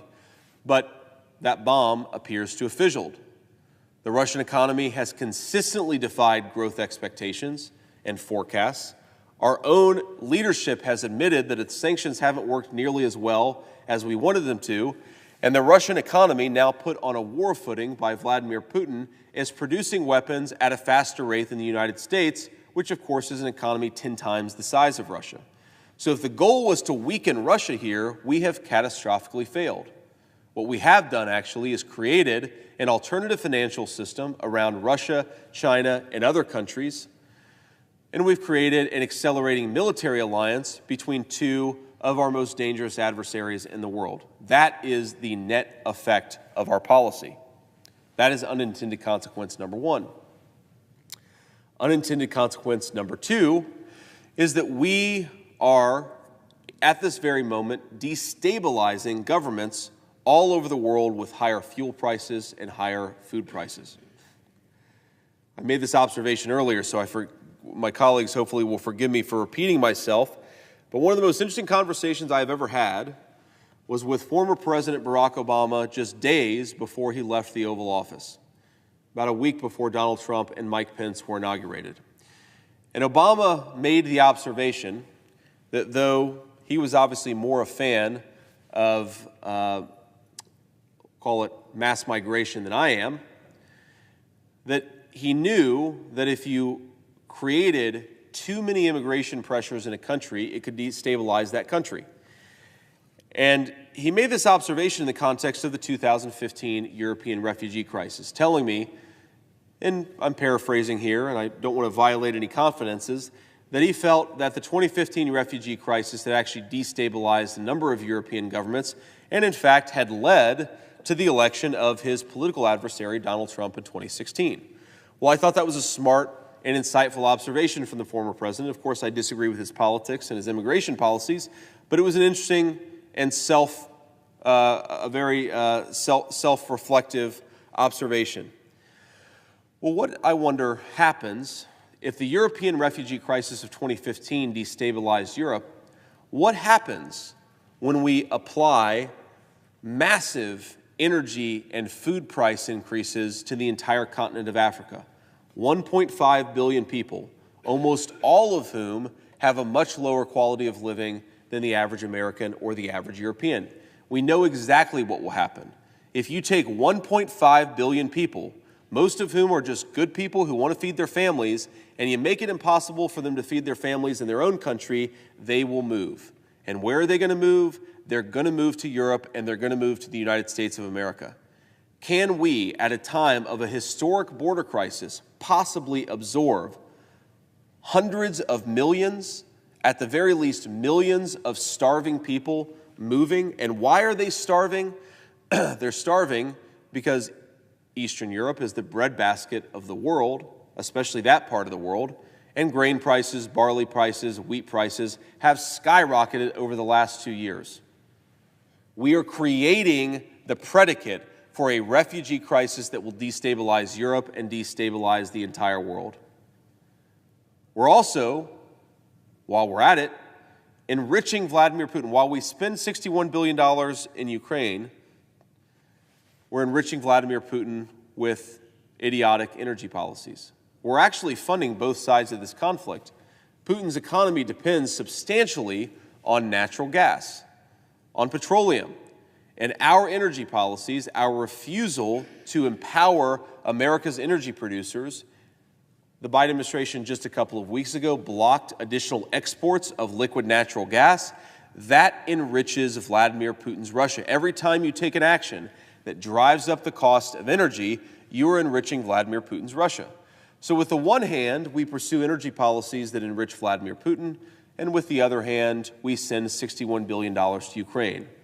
I don't think we should fund either side of this conflict, but it is the height of idiocy to fund both sides of the conflict simultaneously, and that is exactly what we are doing thanks to President Joe Biden's energy policies. Another unintended consequence, we've already seen this, by the way. Allied governments in Slovenia, in Poland, and other countries are under an incredible amount of pressure because food prices and energy prices are really high. Food prices and energy prices destabilize governments. How many American allies will have their country's politics destabilized because we are pursuing policies that ensure higher food and higher energy prices? Inflation is bad in the United States. Inflation is bad in part because we are pursuing policies in Europe that inflame the costs of food and energy.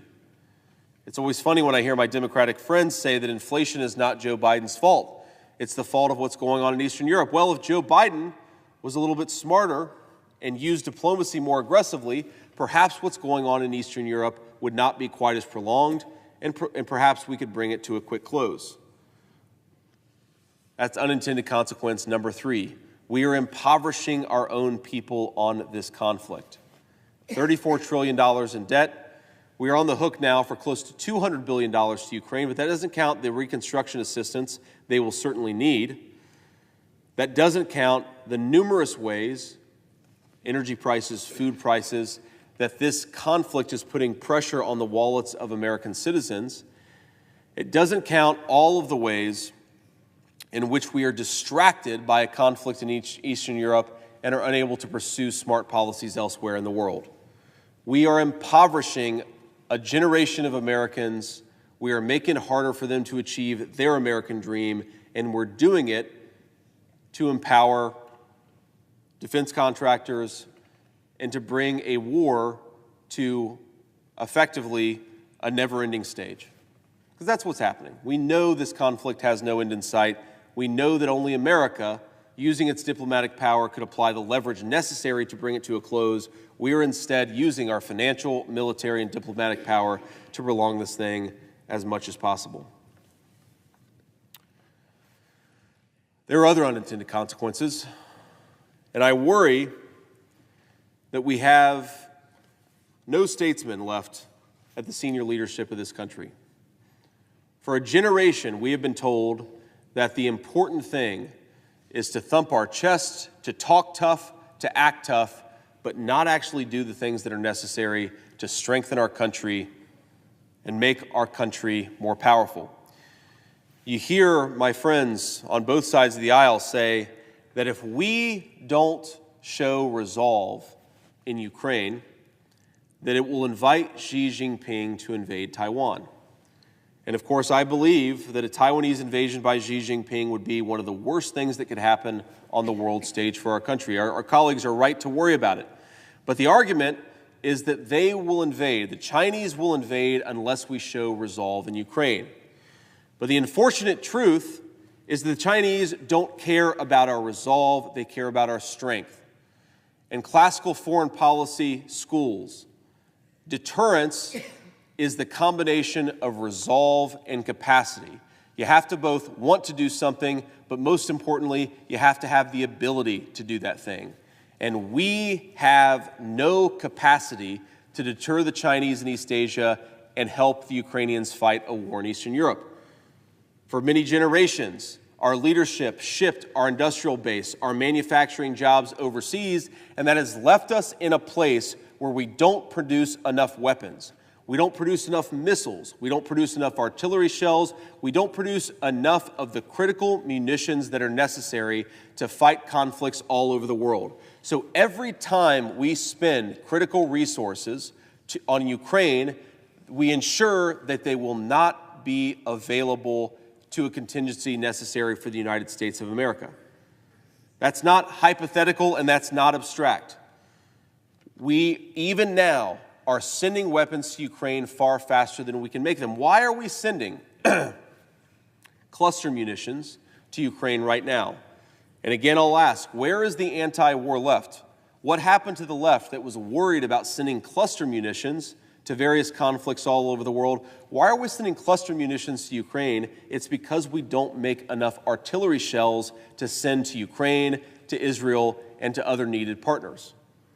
We cannot fight a war on multiple fronts. Because of the leadership made, frankly, by some of the members of this chamber, we don't have a strong enough manufacturing base to support both of these conflicts. Now, my colleagues will say that this particular bill, this particular legislation has billions of dollars designed to rebuild the American industrial base.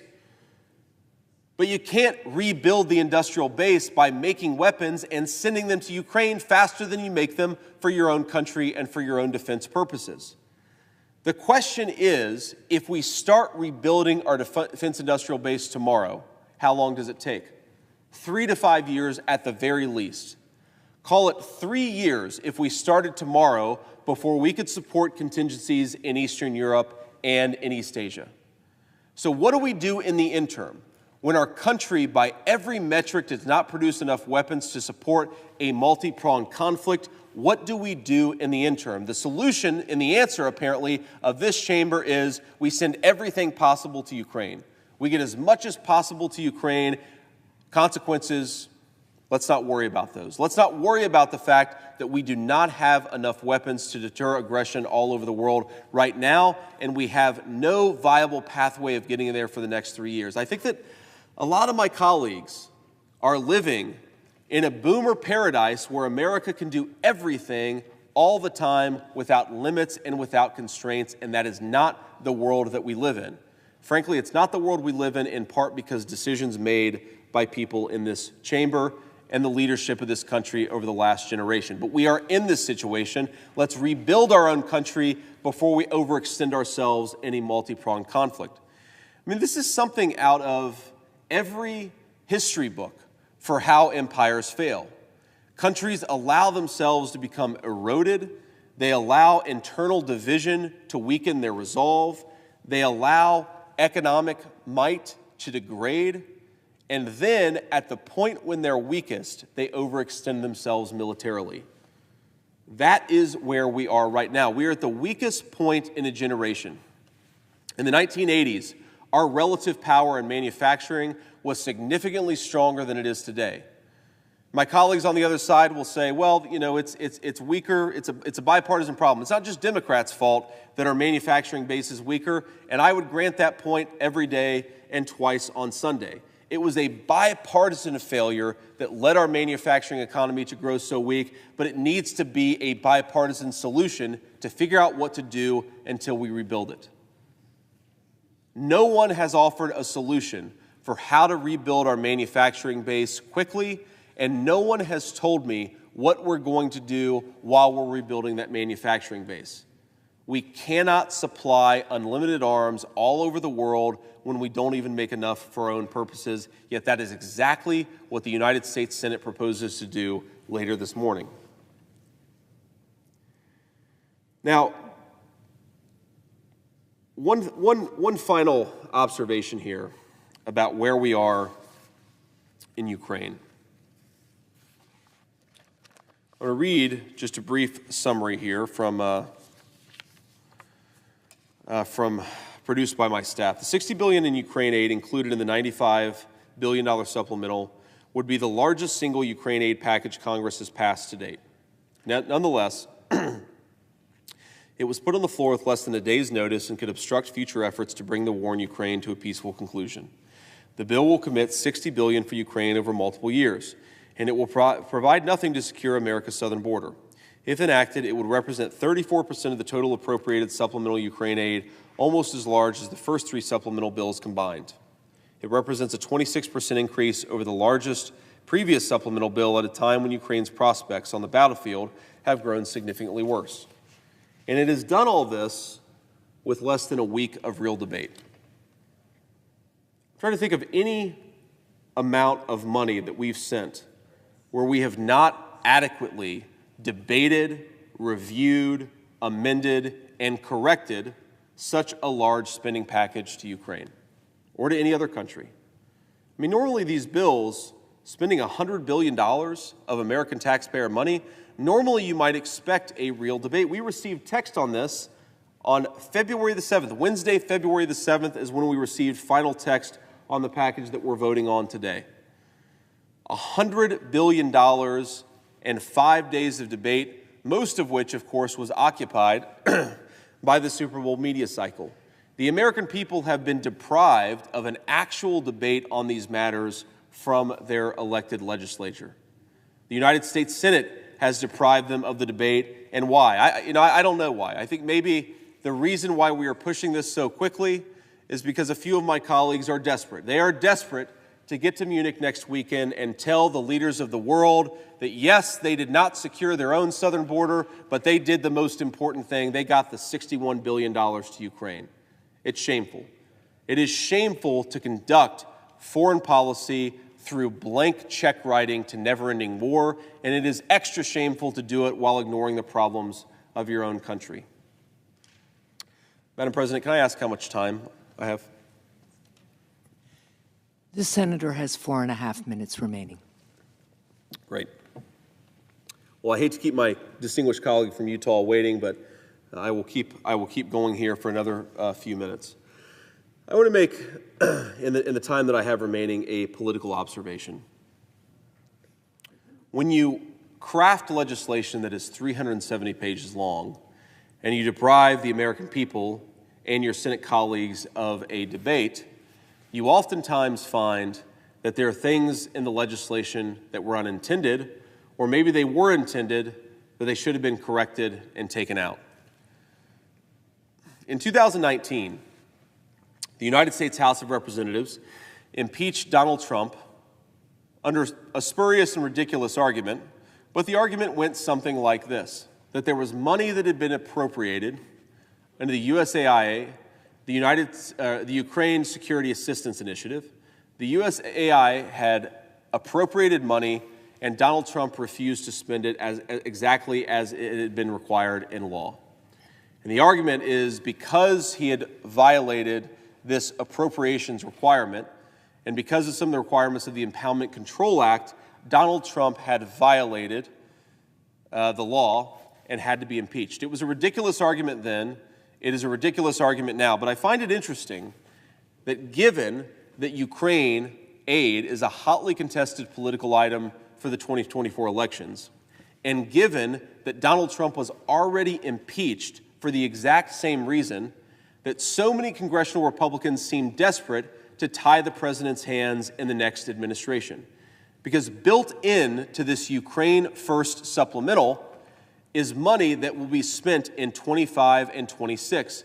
Money, just as in 2019, that was appropriated and will tie the hands of the next administration. And whether it's a Democrat or a Republican, I think we ought to empower the next administration to do diplomacy as they would like to. So for my colleagues who are desperate to send $61 billion to Ukraine, one request that I would make, because this is going to come back from the House will not pass this package as it exists. One request that I would make is let's cut off the funding at the end of 2024. For my Republican colleagues, it may save Donald Trump a spurious impeachment trial. For my Democratic colleagues, it may save the next president the ability to conduct diplomacy on his or her own terms. Now, we should not be doing this with such little debate and such little consideration. There are all kinds of things, all kinds of beautiful gems that I'm sure that we'll identify in this legislation in the coming weeks. As Nancy Pelosi once said, I believe you have to read a piece of legislation after you pass it. I would prefer that we read a piece of legislation before we pass it, but most importantly, I would prefer that we debate and challenge the legislation before we pass it. You cannot write $100 billion worth of checks in 4 days of public debate. You need more time, you need to correct it, you need to fix it, you need to address the problems, like what I've just mentioned, that we put an impeachment time bomb for the next Trump administration in this legislation. You need to fix problems like this. And a real process is how you fix it. Now, I appreciate that some of our colleagues prefer a fake process because that process has empowered Senate leadership. Well, you know who it hasn't empowered? It has not empowered the American people. This is ridiculous, and this is ultimately, in my view, a farce. One final observation that I'll make, recognizing that my time is short, is that I've been a United States Senator for a year. It's the professional honor of my lifetime. And I serve across the aisle with distinguished colleagues, with brilliant people, with people who are publicly minded despite our disagreements. But I think this process is an insult to them. We can do better. We should do better. Thank you, Madam President. Thank you, Mr. Chair, and thanks to Deputy Secretary for being here. I would ask just a couple of questions about our sanctions regime and potentially, efforts within this body to really ramp up that sanctions regime. So, you and I believe, discussed last year, excuse me, how the sanctions on Russia after Putin's invasion of Ukraine, what effect they were having on the Russian economy, what effects actually matched our expectations, and what effects didn't match our expectations. We're a little further down the road here. It's April of 2024. Do we have a good sense of how the Russian economy did in 2023 and how effective the sanctions were or were not at inhibiting Russian growth? We have a better sense now than we did earlier this year. And to answer your question, Senator, I think what we have found is that the Russian economy has largely transitioned to a war economy, where all the tools of production have went from building out a diversified economy that was styled for long-term growth to one that is driven by a short-term need to build as many weapons as possible to further their war aims in Ukraine. And what did their GDP grow last year? Do you know? Their GDP, I believe, grew somewhere in the neighborhood of 1% to 2%. Okay. Which is, frankly, at or above some of our European allies. And I really do worry here, and I agree with you that they've transitioned their economy to a war footing.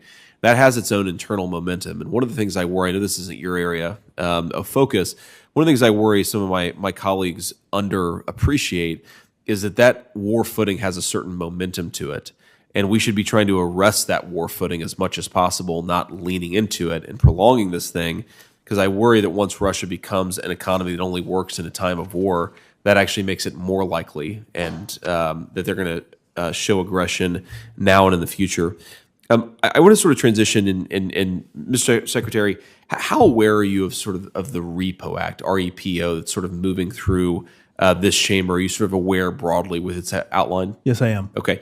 So one of the things that does, and correct me if I'm wrong here, because I'm trying to sort of think through my own view on it, but one of the really worrying provisions is that, as I understand it, it would actually freeze the current sanctions regime that we have on Russia in place legally as an act of Congress. And so if a future president or a second Biden term wanted to change that sanctions regime, they would need an act of Congress to do so. Is that correct? I'm not certain of that provision. My understanding is that it gives the president certain authorities. I don't know that it freezes the current regime. Okay. That's my understanding, at least, but I think worth having a follow-up conversation, and certainly my staff will follow up as well on that particular topic. Here's the thing that I worry about. I imagine that we have different preferences for who wins the next presidential election, Mr. Secretary, but whether it's a President Biden or a President Trump, I think it's really important for the next administration to have diplomatic flexibility to negotiate what will certainly, I think, be an end to the Russia-Ukraine war, whatever end that ultimately takes. I hope to God that it doesn't last another 5 years. And what I worry about with the REPO Act is that we actually, if we are freezing the sanctions regime, we prevent the president from having an important tool at his disposal and actually negotiating a peaceful settlement to that conflict. Let me ask just one final question on the REPO Act.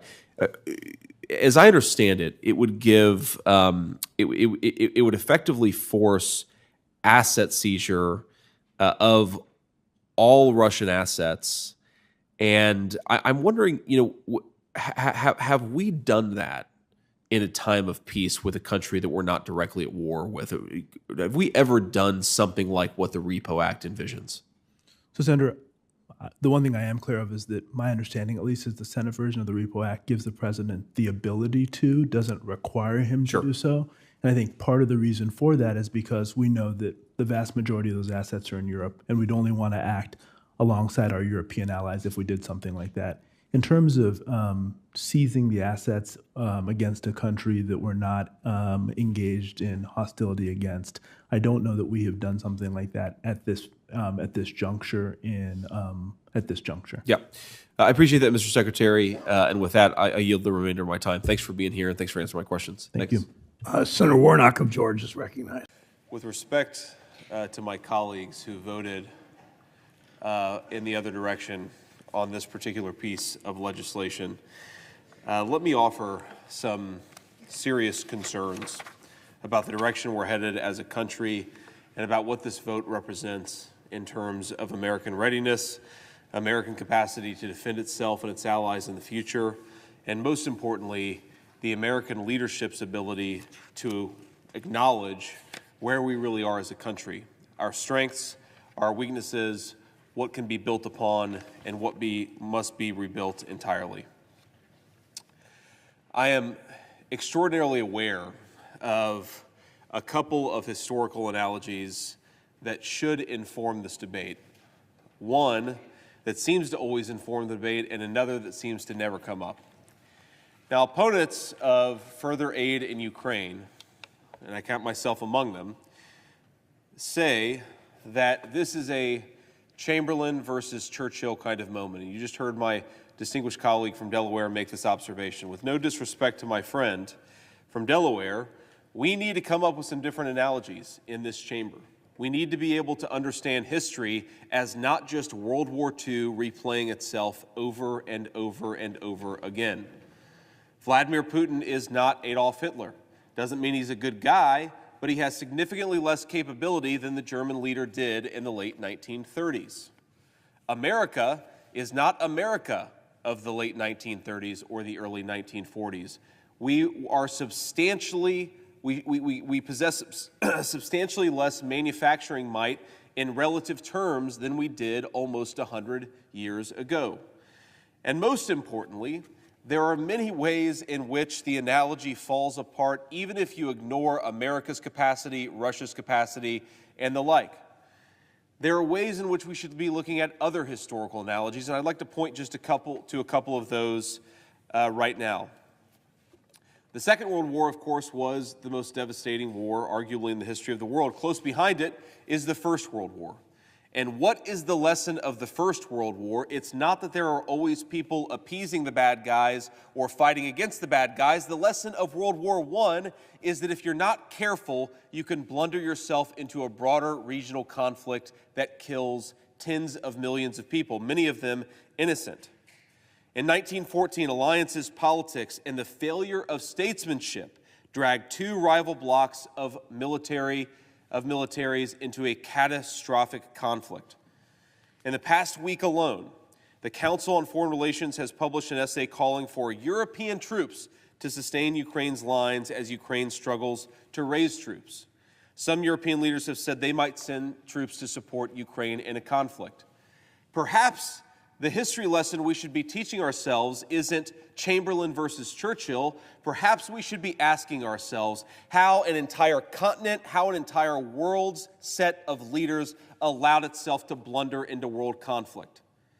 Is there possibly a diplomatic solution to the conflict in Ukraine? Yes, I believe that there is. Indeed, as multiple people, both critics of Vladimir Putin and supporters of Ukraine, have pointed out, there was, in fact, a peace deal on the table approximately 18 months ago, and what happened to it? The Biden administration pushed Zelensky to set aside the peace agreement and to engage in a disastrous counteroffensive, a counteroffensive that killed thousands, tens of thousands of Ukrainians, that depleted an entire decade's worth of military stocks, and has left us in the place that we are now, where every single objective observer of the Ukraine war acknowledges today that the war is going worse for Ukraine than it was 18 months ago. Could we have avoided it? Yes, we could, Mr. President, and we should have avoided it. We would have saved a lot of lives, we would have saved a lot of American weapons, and we would have had this country in a much, much more stable and much better place if we had. Now, there's another historical analogy that I think that's worth pointing out, and that is the historical analogy of the early 2000s.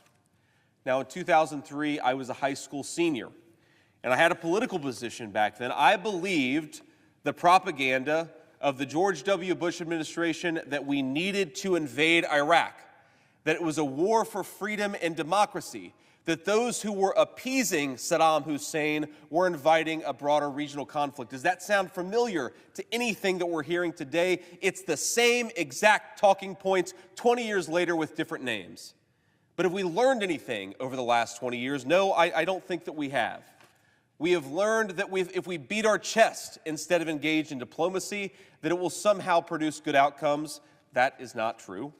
We learned that if we talk incessantly about World War II, we can bully people and cause them to ignore their basic moral impulses and lead the country straight into catastrophic conflict. Now, it's one of the great ironies of my time in the United States Senate for the last 18 months. I have been accused by multiple people of being a stooge of Vladimir Putin. Well, I take issue to that because in 2003, yes, I made the mistake of supporting the Iraq War. I also, a couple months later, enlisted in the United States Marine Corps, one of two kids from my small block on McKinley Street in Middletown, Ohio, to enlist in the Marines just that year.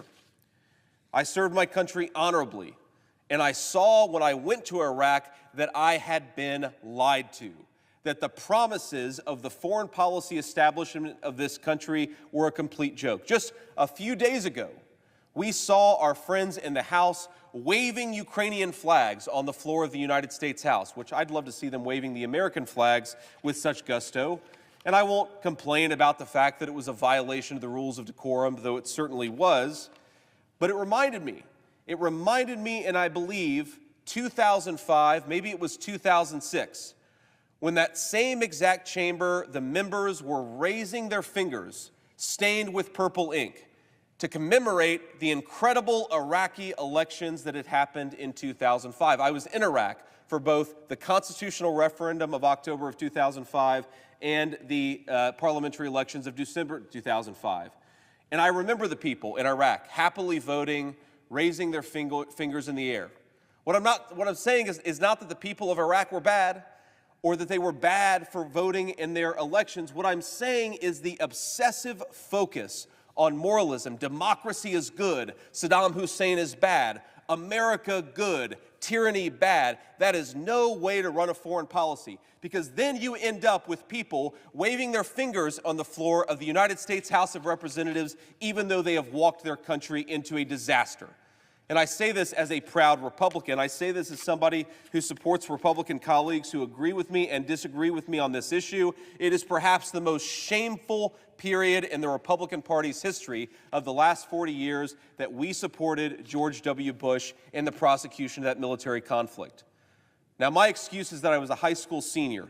What is the excuse of many people who were in this chamber or in the House of Representatives at the time and are now singing the exact same song when it comes to Ukraine? Have we learned nothing? Have we updated nothing about our mental thinking, about the standard that we apply for when we should get involved in military conflicts? Have we learned nothing about how precarious and precious U.S. life is and other life around the world, and that we should be a little bit more careful about protecting it? Back then, in 2003, we actually had an anti-war left in this country. Now nobody really is anti-war. Nobody's worried about prosecuting military conflicts overseas. Nobody seems to worry about unintended consequences. But Iraq had a lot of unintended consequences. A lot of consequences that were maybe foreseen by a few smart people, a lot of them that weren't foreseen by anybody. One of which is that we gave Iran a regional ally instead of a regional competitor. Did George W. Bush stand before the American people and say, we're going to invade this country and give one of our strongest enemies in the region a massive regional ally? Did we think that 20 years later, Iraq would become a base to attack American troops in the Middle East? Did we think it would empower one of the most dangerous regimes in that area of the world? We're now funding Israel, as I think that we should, to defend itself against attacks that are originating in Iran, when the same people who are calling for more war all over the world were the same people who caused us to start a war that empowered Iran. There's a certain irony in this, a certain sadness that I have, that we never seem to learn the lessons of the past.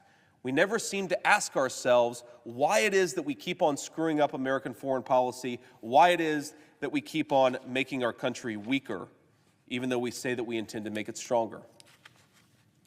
Here's another thing that we should learn from the Iraq War, something that I, as a Christian, care a lot about, and I think that even many of my colleagues who are not Christians, many of my fellow Americans who are not Christians, should care about.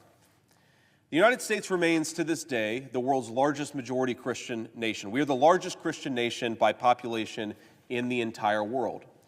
And yet, what are the fruits? By your fruits ye shall know them, the Bible tells us. What are the fruits of American foreign policy when it comes to Christian populations all over the world over the last few decades? Well, in Iraq, before we invaded, there were 1.5 million Christians in Iraq, many of them ancient communities, Chaldeans, people who trace their lineage and their ancestors to people who knew the literal apostles of Jesus Christ. Now, nearly every single one of those historical Christian communities is gone. That is the fruits of American labor in Iraq, a regional ally of Iran, and the eradication and decimation of one of the oldest Christian communities in the world. Is that what we were told was going to happen? Did the American people, the world's largest majority Christian nation in the world, did they think that's what they were getting themselves into? I certainly didn't, and I'm ashamed that I didn't, but we did. We did all of those things because we weren't thinking about how war and conflict lead to unexpected places. Now, that sounds far-fetched, I'm sure, when we apply these lessons to the Ukraine conflict. Certainly, this has no risk of spilling over into a broader regional or even world conflict. Well, certainly not, in fact. I was being sarcastic. It obviously does. as European allies propose sending troops to fight Vladimir Putin, drawing NATO further into this conflict? Yes, the Ukraine war threatens to become a broader regional conflict. What about the assault on traditional Christian communities? Just today, the Ukrainian parliament is considering enacting a law that would dispossess large numbers of Christian churches and Christian communities in the country of Ukraine. Now, they say it's because these churches are too close to Russia. That's what they say. And maybe some of the churches are too close to Russia, but you don't deprive an entire religious community of their religious freedom because some of its adherents don't agree with you about the relevant conflict of the day. I believe, standing here, that this war will eventually lead to the displacement of a massive Christian community in Ukraine, and that will be our shame. Our shame in this chamber for not seeing it coming, our shame in this chamber for doing nothing to stop it, our shame for refusing to use the hundreds of billions of dollars that we send to Ukraine as leverage to ensure and guarantee real religious freedom.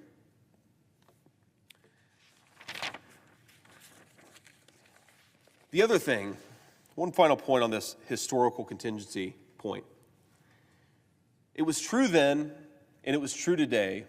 There's this weird way where the debate in this country has gotten warped, where people can't engage in good faith disagreement with our Ukraine policy. You will immediately be attacked for being on the wrong team, for being on the wrong side. I remember as a young conservative high schooler how opponents from the conservative side of the Iraq War, well, you're just all for Saddam Hussein.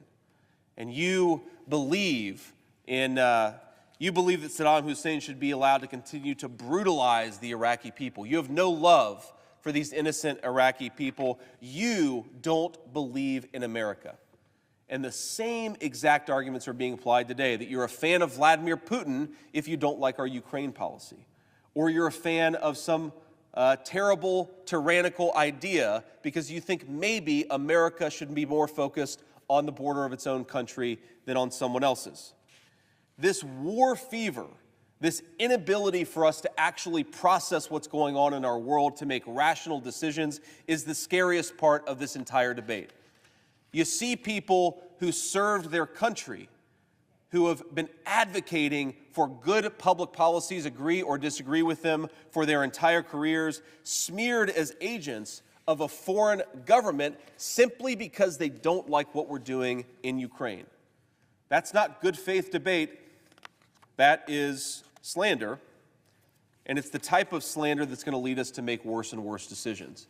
It should make us all feel pretty weird when you see your fellow Americans making an argument, and the response to that argument is not, well, no, here's why you're wrong, or here's substantively why I disagree with you, but they fling their finger in your face and say, you're a Putin puppet. You're an asset of a foreign regime. This way of making decisions democratically is how we bankrupt this country and start a third world war. We should stop doing it. So let me make some arguments for why our Ukraine policy doesn't make any sense. The first, we do not have the manufacturing base to support a land war in Europe. This must be appreciated. And it's interesting, Mr. President, when I was making this argument that we didn't have the manufacturing base to support a military conflict in Eastern Europe, to support a military conflict in East Asia, and then also to actually support our own national defense, that America was spread too thin, I was commonly met 18 months ago with a very common rejoinder. I was told that the Ukraine war represented a fraction of American GDP, that we could do everything all at once and it would not stress America's capabilities. Now, everyone seems to agree with me. Now everyone seems to acknowledge that we are severely limited, not in the number of dollars that we can send to Ukraine, though there are limits there, but in the number of weapons, of artillery shells and missiles, that we don't make enough of the critical weapons of war to send them to all four corners of the world and also keep ourselves safe. But People will say, well, JD is right. We need to rebuild the defense industrial base. We need to rebuild our capacity to manufacture weapons. But now the desire and the need to manufacture more weapons is an argument for the Ukraine conflict instead of an argument against it. It's interesting how advocates of this conflict always find a new justification when the justification of a few months ago falls apart. So let's deal with some very cold, hard facts. The Ukrainians have argued publicly, their defense minister has said this, that they require thousands of air defense interceptor missiles every single year in order to keep themselves safe from Russian attack. Do we make thousands? No. If this supplemental passes, as I expect it will in a few hours, we will go from making about 550 PAC-3 interceptor missiles to about 650. And there are a few other weapon systems that can provide protection in terms of air defense, but Ukraine's air defenses are being overwhelmed right now because we don't make enough air defenses. Europe doesn't make enough air defenses, and by the way, we're being stretched in multiple different directions. The Israelis need them to push back against Iranian attacks. The Ukrainians need them to push back against Russian attacks. We, may God forbid, need them, and the Taiwanese would need them if China ever invaded.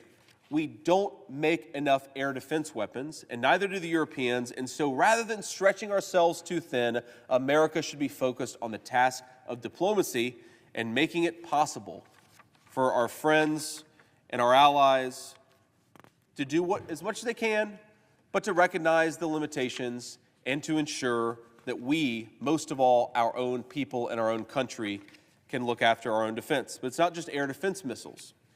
155mm artillery shells.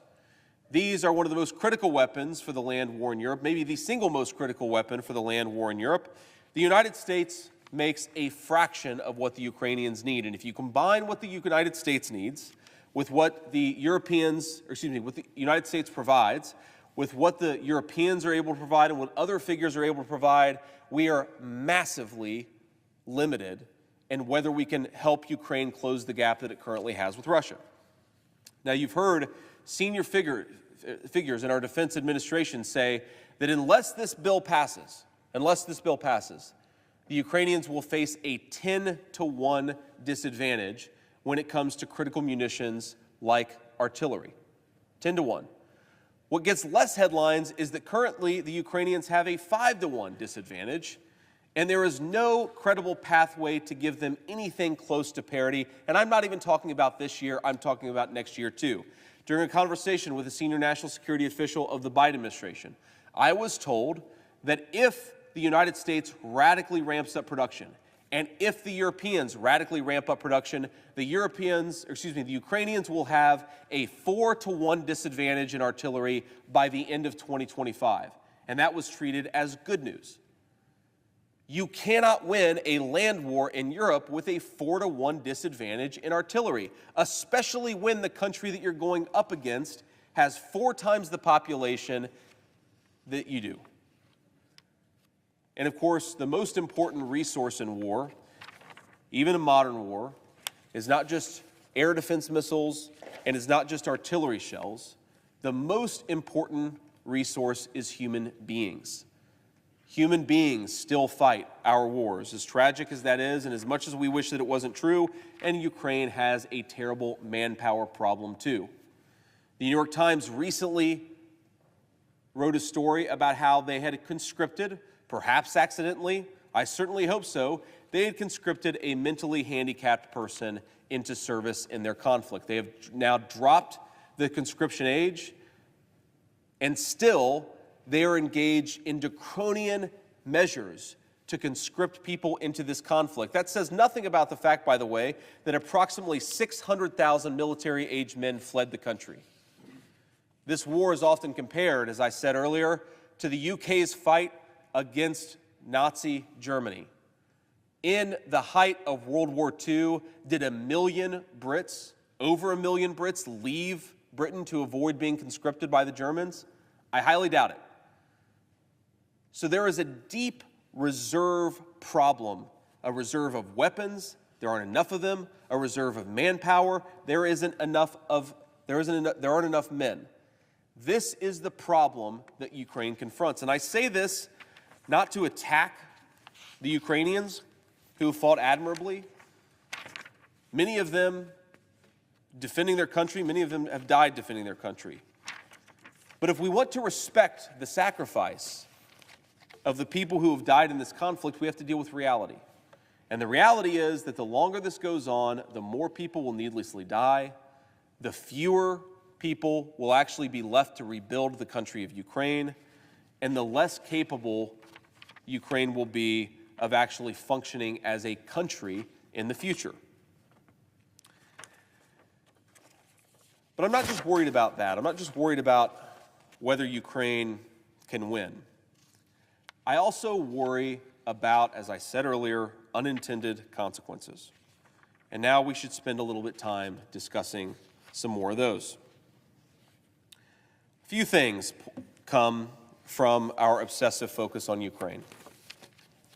Number one, we have, at multiple levels in this Congress, passed pieces of legislation that deal with Ukraine that attempt to explicitly curtail the diplomacy powers of the next presidential administration. Now, I know we don't often talk so directly about politics, and I'm sure I disagree with my friends on the aisle, on the other side of the aisle, about who the next president should be.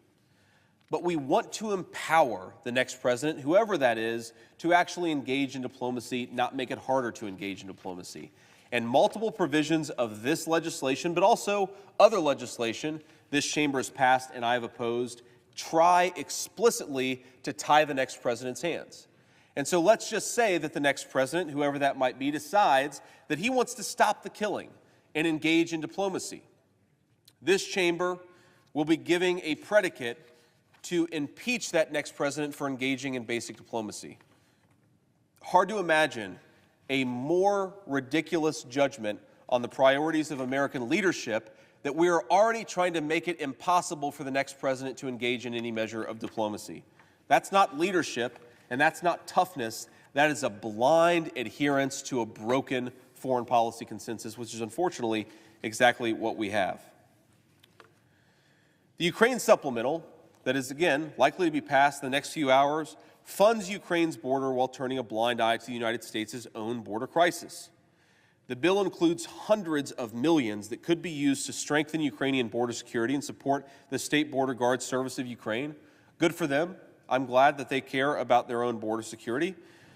The supplemental extends benefits for Ukrainian parolees in the United States and includes $481 million for refugees and entrant assistance, which could be used in part for the Office of Refugee Resettlement to provide resettlement assistance to Ukrainians arriving in the United States, and also to other organizations who also, because money is fungible, who could resettle other migrants from other countries into our country. So the very same moment that we are supporting the Ukrainians to secure their own border, we're not just ignoring our own border, we are funding NGOs that will worsen Joe Biden's migration crisis. It's completely senseless. And yes, that's what we're doing. Let's talk about something else. This bill includes a provision that is wildly popular called the Repo Act. Now, in short, the Repo Act does something very simple. The Repo Act allows the Treasury Department to seize Russian assets to help them pay for the war. And look, that sounds great. Of course Russia shouldn't have invaded Ukraine, and of course they should have to pay for some of the consequences, all of the consequences that they've created.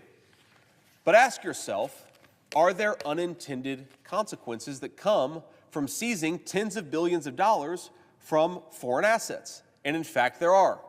A number of economists from across the political spectrum have argued that the Repo Act could potentially make it harder to sell U.S. treasuries. Now, this is something a lot of Americans don't care about. I'm sure their eyes might glaze over a little bit, but this country is running almost $2 trillion deficits every single year. And you ask, where do those $2 trillion come from? They come from selling treasury bonds on the open market. That's how we pay for the deficit spending in this country. And what happens when people start to worry that U.S. treasuries are not a good investment? Well, we've already seen the consequences over the last couple of years. Interest rates go up, inflation goes up, home mortgages become more expensive. Are we at least a little bit worried that the bond markets could react negatively to us seizing tens of billions or hundreds of billions of dollars of assets? We certainly should be worried about it because we already can't afford the deficit spending in this country to begin with. Treasury yield rates are already extraordinarily high. And thanks to the Biden spending programs, they've actually shown a remarkable stubbornness over the last few months. Here's another unintended consequence. Germany is an important American ally, and it has, by some standards, the fourth or fifth largest economy in the entire world. A very, very important country, a very important ally, and by the way, a beautiful country with beautiful people. But Germany, under the influence of a series of so-called green energy policies, is rapidly deindustrializing. Germany, by the way, was one of the few countries in the wake of World War II, especially in the 70s, 80s, and 90s, that actually kept its industrial might largely intact. Think about German cars and all the other manufacturing things that come from the country of Germany. Well, Germany is much less powerful in terms of manufacturing today than it was 10 years ago. Why? Because it takes cheap energy to manufacture things. You need cheap energy if you want to manufacture steel. You need cheap energy if you want to manufacture cars. That's one of the reasons, by the way, the manufacturing economy has done so poorly under the Biden administration, is because our energy policies don't make any sense. But Germany should be told that the United States will not subsidize its ridiculous energy policies and its policies that weaken German manufacturing. We should send a message to the Germans that they've got to manufacture their own weapons, they have to field their own army, and they have the priority, and they have the responsibility to defend Europe from Vladimir Putin or anyone else. I asked the question, how many mechanized brigades could the German army field today? By some estimates, the answer is 0. By other estimates, the answer is 1. So the fourth most powerful economy in the world is unable to field sufficient mechanized brigades to defend itself from Vladimir Putin.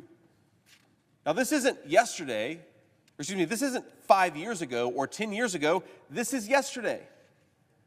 So for 3 years, the Europeans have told us that Vladimir Putin is an existential threat to Europe. And for 3 years, they have failed to respond as if that were actually true. Donald Trump famously told European nations they have to spend more on their own defense. He was chastised by members of this chamber for having the audacity to suggest that Germany should step up and pay for its own defense. Even today, Germany, by some estimates, fails to hit its 2% of GDP threshold, where it's supposed to spend 2% of its economy on military. And even if it hits that 2% threshold in 2024, it will have hit it barely after literally decades of being chastised. Now, is it fair that the Americans are forced to front this burden? I don't think that it is, but I'm actually more worried, I'm less worried about the fairness, I should say, and I'm more worried about the signal this sends to Europe. If we keep on carrying a substantial share of the military burden, if we keep on giving the Europeans everything that they want, they're never going to become self-sufficient and they're never going to produce sufficient weapons so that they can defend their own country. You hear all the time from folks who support endless funding to Ukraine that unless we send resources to Ukraine, Vladimir Putin will march all the way to Berlin or Paris. Well, first of all, this doesn't make any sense. Vladimir Putin can't get to Western Ukraine. How is he going to get all the way to Paris? And second of all, if Vladimir Putin is a threat to Germany and France, if he's a threat to Berlin and Paris, then they should spend more money on military equipment. Some of my fellow Americans have been lucky enough to travel to Europe. It's a beautiful place. But one of the things that Europeans often say about Americans is that we have way too many guns and way too little health care. Well, one of the reasons why we have less health care access than the Europeans do is because we subsidize their military and their defense. If the Europeans were forced to step up and provide for their own security, we could actually take care of some more domestic problems at home. But no, too many in this chamber have decided that we should police the entire world, the American taxpayer be damned. Let me make one final point here. I'm cognizant that I have colleagues who wish to speak. Can I ask, Mr. President, how much time do I have? The senator has 28 minutes remaining. Okay, great. I see my colleague from Florida, so I will be relatively brief here.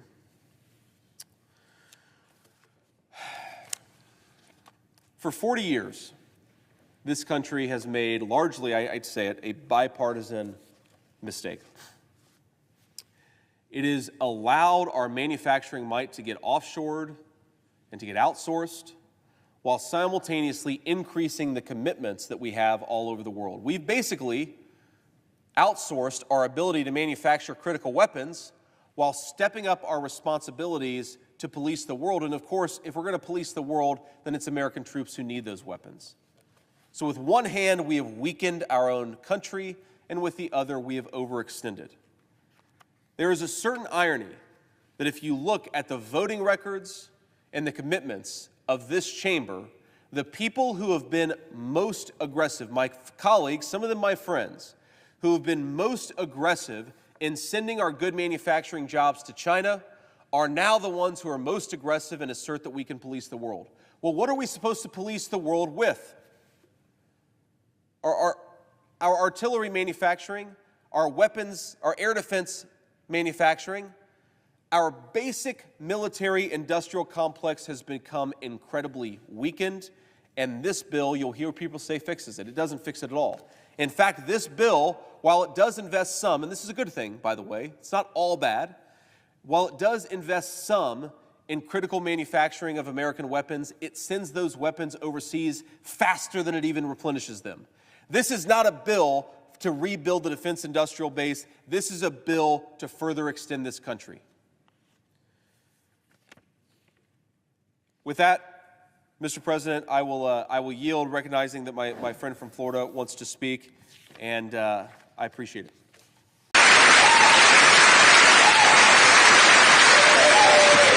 Thank you.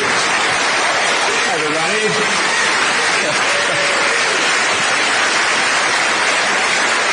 Sit down. Come on. That's very kind of you. But, maybe you hear what I say and think I'm an asshole. So, do the standing ovation after I say what I'm going to say here. Appreciate so much all of you having me. As you can probably tell if you haven't been living under a rock, it's really slow news week for me. And for the country at large.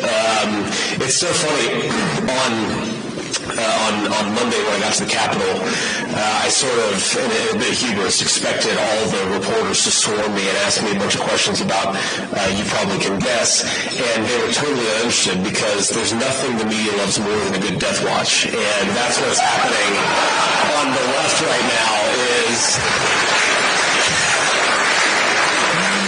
And as they care about what they wish for, of course, because the prize at the end of the rainbow would be Kamala Harris. So talk about caught between a rock and a hard place. But let me just before we get into what I'm going to say here, let me thank first of all Sohrab and Yoram for putting together an incredible event. I've heard so much about it. God bless you guys. Thank you for what you've done. Where's Yoram? There you are, Yoram.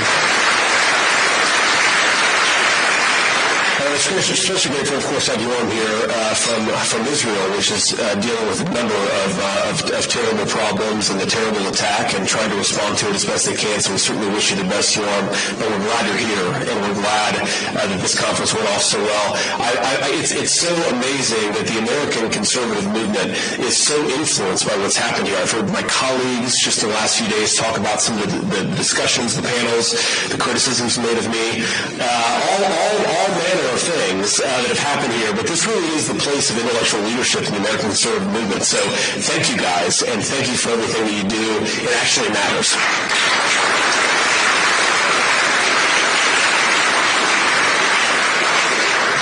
So let me me just offer a few observations about where we are, because I think it's important to sort of acknowledge that we've had a lot of successes and we've also had some defeats, and to sort of level check about where we are. When I came to this conference in 2019, I was a venture capitalist. I was an author. I had written a book. I was running a venture capital fund, and I was not really thinking about public policy aside from the fact that I was worried that my country seemed to be going in the wrong direction. And I think I made a couple of points there in that speech 5 years ago that still unfortunately ring true today. I talked about the fact that the American dream of my grandfather was declining in the birth of the American dream, the place that actually gave birth to this idea that you, through working hard and playing by the rules, should be able to build a good life for yourself, right? This very basic idea that you should be able to build a good life for yourself and your family in the country that you call home. That idea was under siege by the American left, and of course it is still under siege. In some ways things have gotten a little bit worse. In other ways, I think that we've notched incredible victories. If you could just go back to one of my hobby horses over the last few years is this idea that American foreign policy should be realistic about what we can accomplish, where we can focus, and the fact that military power is fundamentally downstream of industrial power. The most important lesson of World War II is not that if you thump your chest and pretend that you're the good guy, you can win a conflict. The most important lesson of World War II is that if the home front is strong, that we can win and project power overseas. Our leaders seem, of course, to have forgotten that. But as much as our leaders have forgotten that, and as much as I think that the most significant example of that is in Ukraine, where we have sent hundreds of billions of dollars of weaponry with no obvious end in sight and no obvious conclusion or even objective that we're close to getting accomplished there. And so many of my colleagues ignore the basic realities of war, but I will say, on the good news, the majority of the Republican House and the majority of the Republican Senate, the most recent cycle said no more of this, no more, right? That's a good thing. That's progress. Even though we didn't win the debate, we're starting to win the debate within our own party, and I think that really matters.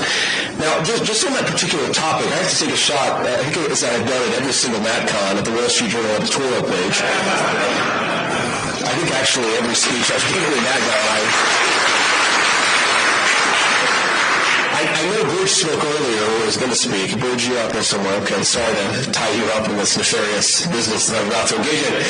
But the dumbest of all possible foreign policy solutions and answers for our country is that we should let China make all of our stuff and we should fight a war with China, okay?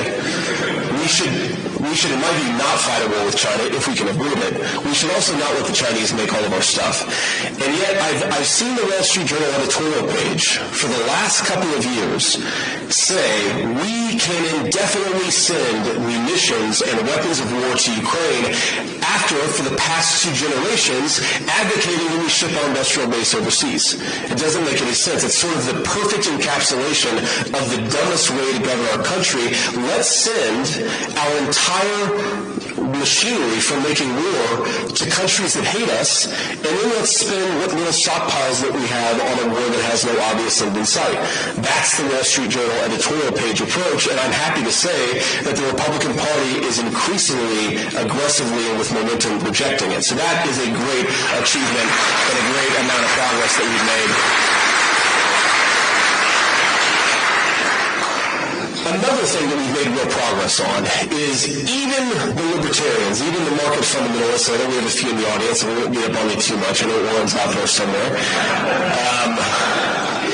Even they acknowledge that you can't have unlimited free trade with countries that hate you. It would be the equivalent of allowing the Nazi Germans in 1942 to make all of our ships and missiles. People recognize that that era has come to a close. Even the people who are generally going to disagree with us about how much to protect American industry from this point forward agree you can't let the Chinese make all of your stuff when you're engaged in, a long-term great power competition with the Chinese. So we've made incredible progress there.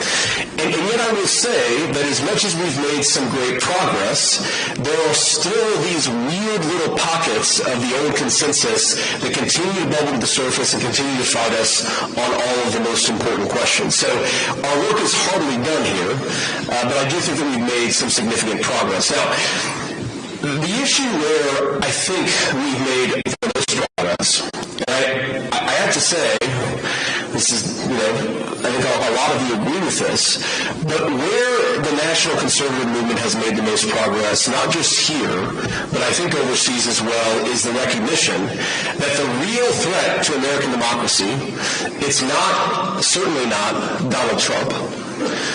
It's not even some foreign dictator who doesn't like America or our values. The real threat to American democracy is that American voters keep on voting for less immigration and our politicians keep on rewarding us with more.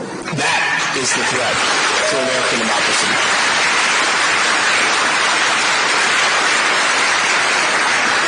And I was in a conversation with an English friend earlier today, and one of the things that's very obvious is that all over the Western world, in Germany, in the UK, in place after place after place, populations keep on telling their leadership that they want less immigration, and their leadership keeps on refusing to listen to them.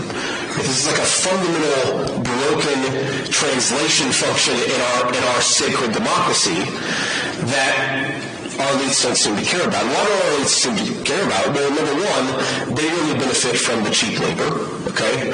Number two, they actually don't really like the people who make up the domestic populations of their own country. It's one of the things that we consistently find from the UK elites to certainly the American elites, is they seem to really not like their own fellow citizens, even though the wars that they want are going to be, of course, fought by the people in the heartland and not by the people who are walking down the streets of Washington, D.C.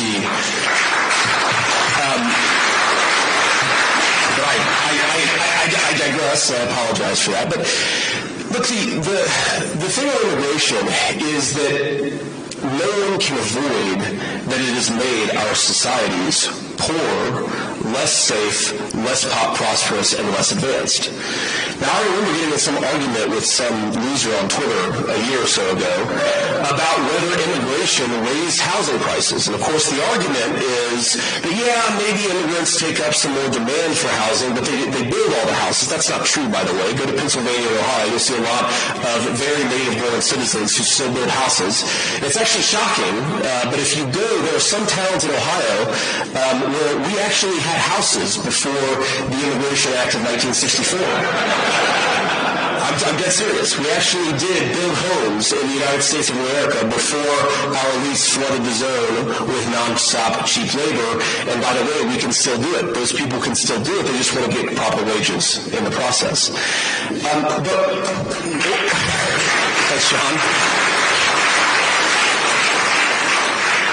But now everybody seems to agree that if you look at, for example, the United Kingdom, if immigration, nonstop immigration, was the way to create wealth and prosperity and lower home prices, then London would be doing great. And I got to tell you, I was in London last year, and it's not doing so good. But you don't even have to go to London. You can go closer to home. The places in our own communities, in our own states, that have the highest immigration rates are the places with the highest home prices. And it's not a correlation versus causation issue. If you actually look at the metro zone by metro zone, if you go parcel by parcel, you can see that where you have more immigration, you have higher home prices. But it's not just that. There's a community called Springfield, Ohio. It's very close to my heart because Springfield, Ohio, if any of you know the state of Ohio, it is nearly a carbon copy of Middletown, Ohio, where I grew up. It's a population, sort of a small to medium-sized town, about 55,000 people. And you're not going to believe the statistic when I repeat it to you because I didn't believe it when I first heard about it. But in the last 4 years, thanks to Joe Biden's open border policies, the city of Springfield has gone from 55,000 residents to 75,000 residents. The 20,000 resident delta is almost all recent Haitian immigrants. Okay? in a small town of Ohio of 20,000 people. Now go to Springfield, go to Clark County, Ohio, and ask the people there whether they have been enriched by 20,000 newcomers in 4 years. Housing is through the roof. Middle-class people in Springfield who've lived there sometimes for generations cannot afford a place to live. A third, I heard this yesterday, a third of the local county health budget is now tied up in giving free benefits to illegal immigrants. And of course, the left will fact check and say, well, they're not illegal immigrants because through the abuse of asylum laws and through Joe Biden's massive paroles, they are now no longer technically illegal aliens because according to Joe Biden, nobody is an illegal alien. The only illegal people in this country are the people whose grandparents were born here, according to the Biden administration. They're the people. There are people, by the way, who are not allowed to have an opinion about what's going on in their country because they will be silenced, they will be censored, they will be called every name in the book. But Springfield, Ohio has been overwhelmed. And you don't have to believe, of course, that the 20,000, or at least most of the 20,000 newcomers are bad people. In fact, I imagine that many of them are very good people. But my interest is not in protecting the good people of another country. I'm a senator for the state of Ohio. Our leaders have to protect the interests of the citizens of this country. And the fact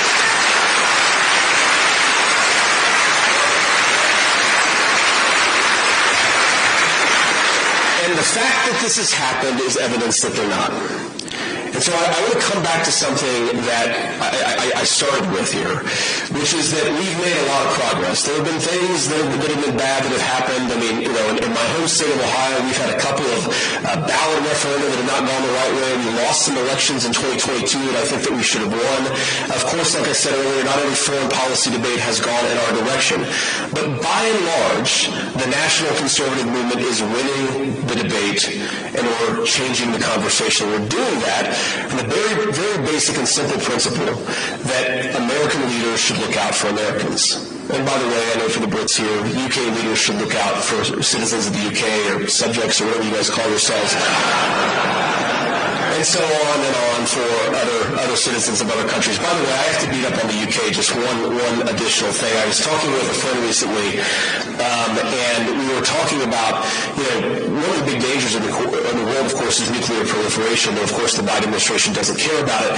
And I was talking about, what is the first truly Islamist country that will get a nuclear weapon? And we were like, maybe it's Iran, maybe Pakistan already kind of counts. And then we sort of finally decided maybe it's actually the UK, since Labour just took over.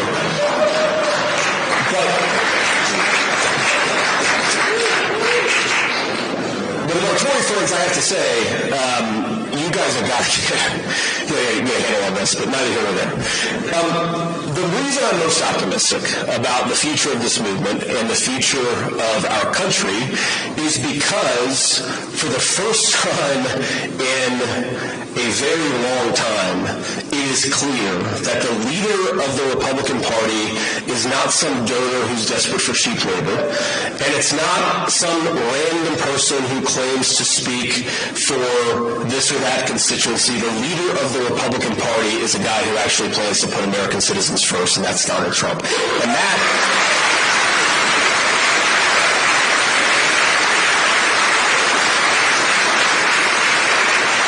I remember in 2019 when I came to speak at this conference, and as you all know, and of course Trump knows because he has a memory like a steel trap, I almost wish his memory was as bad as Joe Biden's because he would forget about what I said about him in 2016.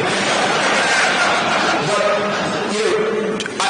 I was a convert in 2019 to the cause of Trump's America First agenda in many ways. I came here very much as a convert, and I was cognizant of the fact that because I was a convert, Trump had not yet taken over the Republican Party. Even in Washington, D.C., even in 2019, even though he was the President of the United States, there are people who are aggressively pushing back against his influence, who are already planning a return to, basically re-implementing the Wall Street Journal editorial pages, preferred positions in 2019. I think that's over now.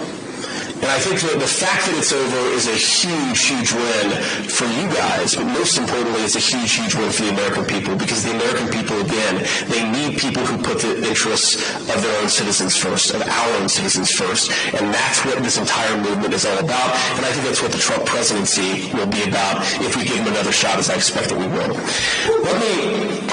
Thank you. Let me close just with an observation here, and I apologize to a few of you, because a few of you have heard me give this risk, but I think that it's important, because even though I think we're in a very good place electorally in 2024, there's of course going to be a massive set of debates and conversations going forward, and one of the things that you hear people say, even on our side, that you hear people say, is that America is the first creedal nation. Okay? America is an idea. America has really good ideas at the founding of our country. It was created by very brilliant men. The Constitution, of course, had this incredible influence in political theory, and that's why it has stood the test of time. But America is not just an idea, though we were founded on great ideas. America is a nation. It is a group of people with a common history and a common future. And yes, thank you.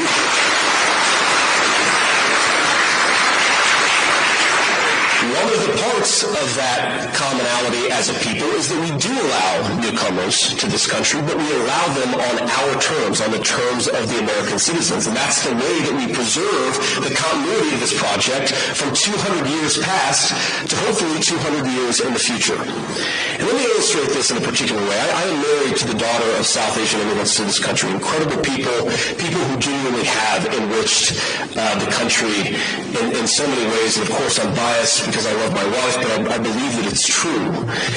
But when my wife and I proposed to her, we were in law school, and I said, honey, I come along with $120,000 worth of law school debt and a cemetery plot in eastern Kentucky. And that's what you're getting, right? And that cemetery plot in eastern Kentucky, if you drive down Kentucky Route 15, go to Jackson, Kentucky, that's my family's ancestral home. Before we migrated to Ohio about 60, 70 years ago, that's where all of my relatives came from, is the deep heart of central Appalachia. This is Kentucky coal country. By the way, one of the 10 poorest counties in the entire United States of America. Of course, our elites love to accuse the residents there of having white privilege. Go to Breathitt County, Kentucky, and tell me that these are privileged people. They are very hardworking people, and they're very good people. And they are people who love this country, not because it's a good idea, but because in their bones they know that this is their home and it will be their children's home, and they would die fighting to protect it. That is the source of America's greatness, ladies and gentlemen.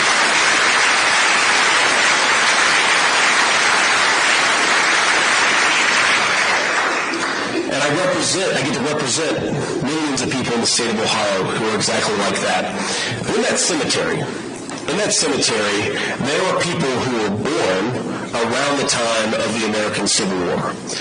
And if, as I hope, my wife and I eventually are laid to rest there, and our kids follow us, there will be 7 generations just in that small mountain cemetery plot in eastern Kentucky, 7 generations of people who have fought for this country, who have built this country, who have made things in this country, and who would fight and die to protect this country if they were asked to.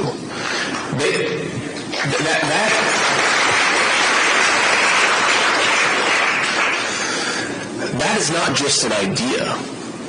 That is not just a set of principles, even though the ideas and the principles are great. That is a homeland. People don't go and fight and die just for principles.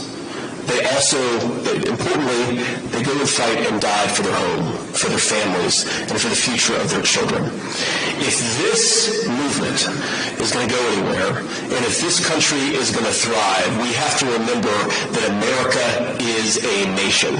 We're going to disagree sometimes about how best to serve that nation.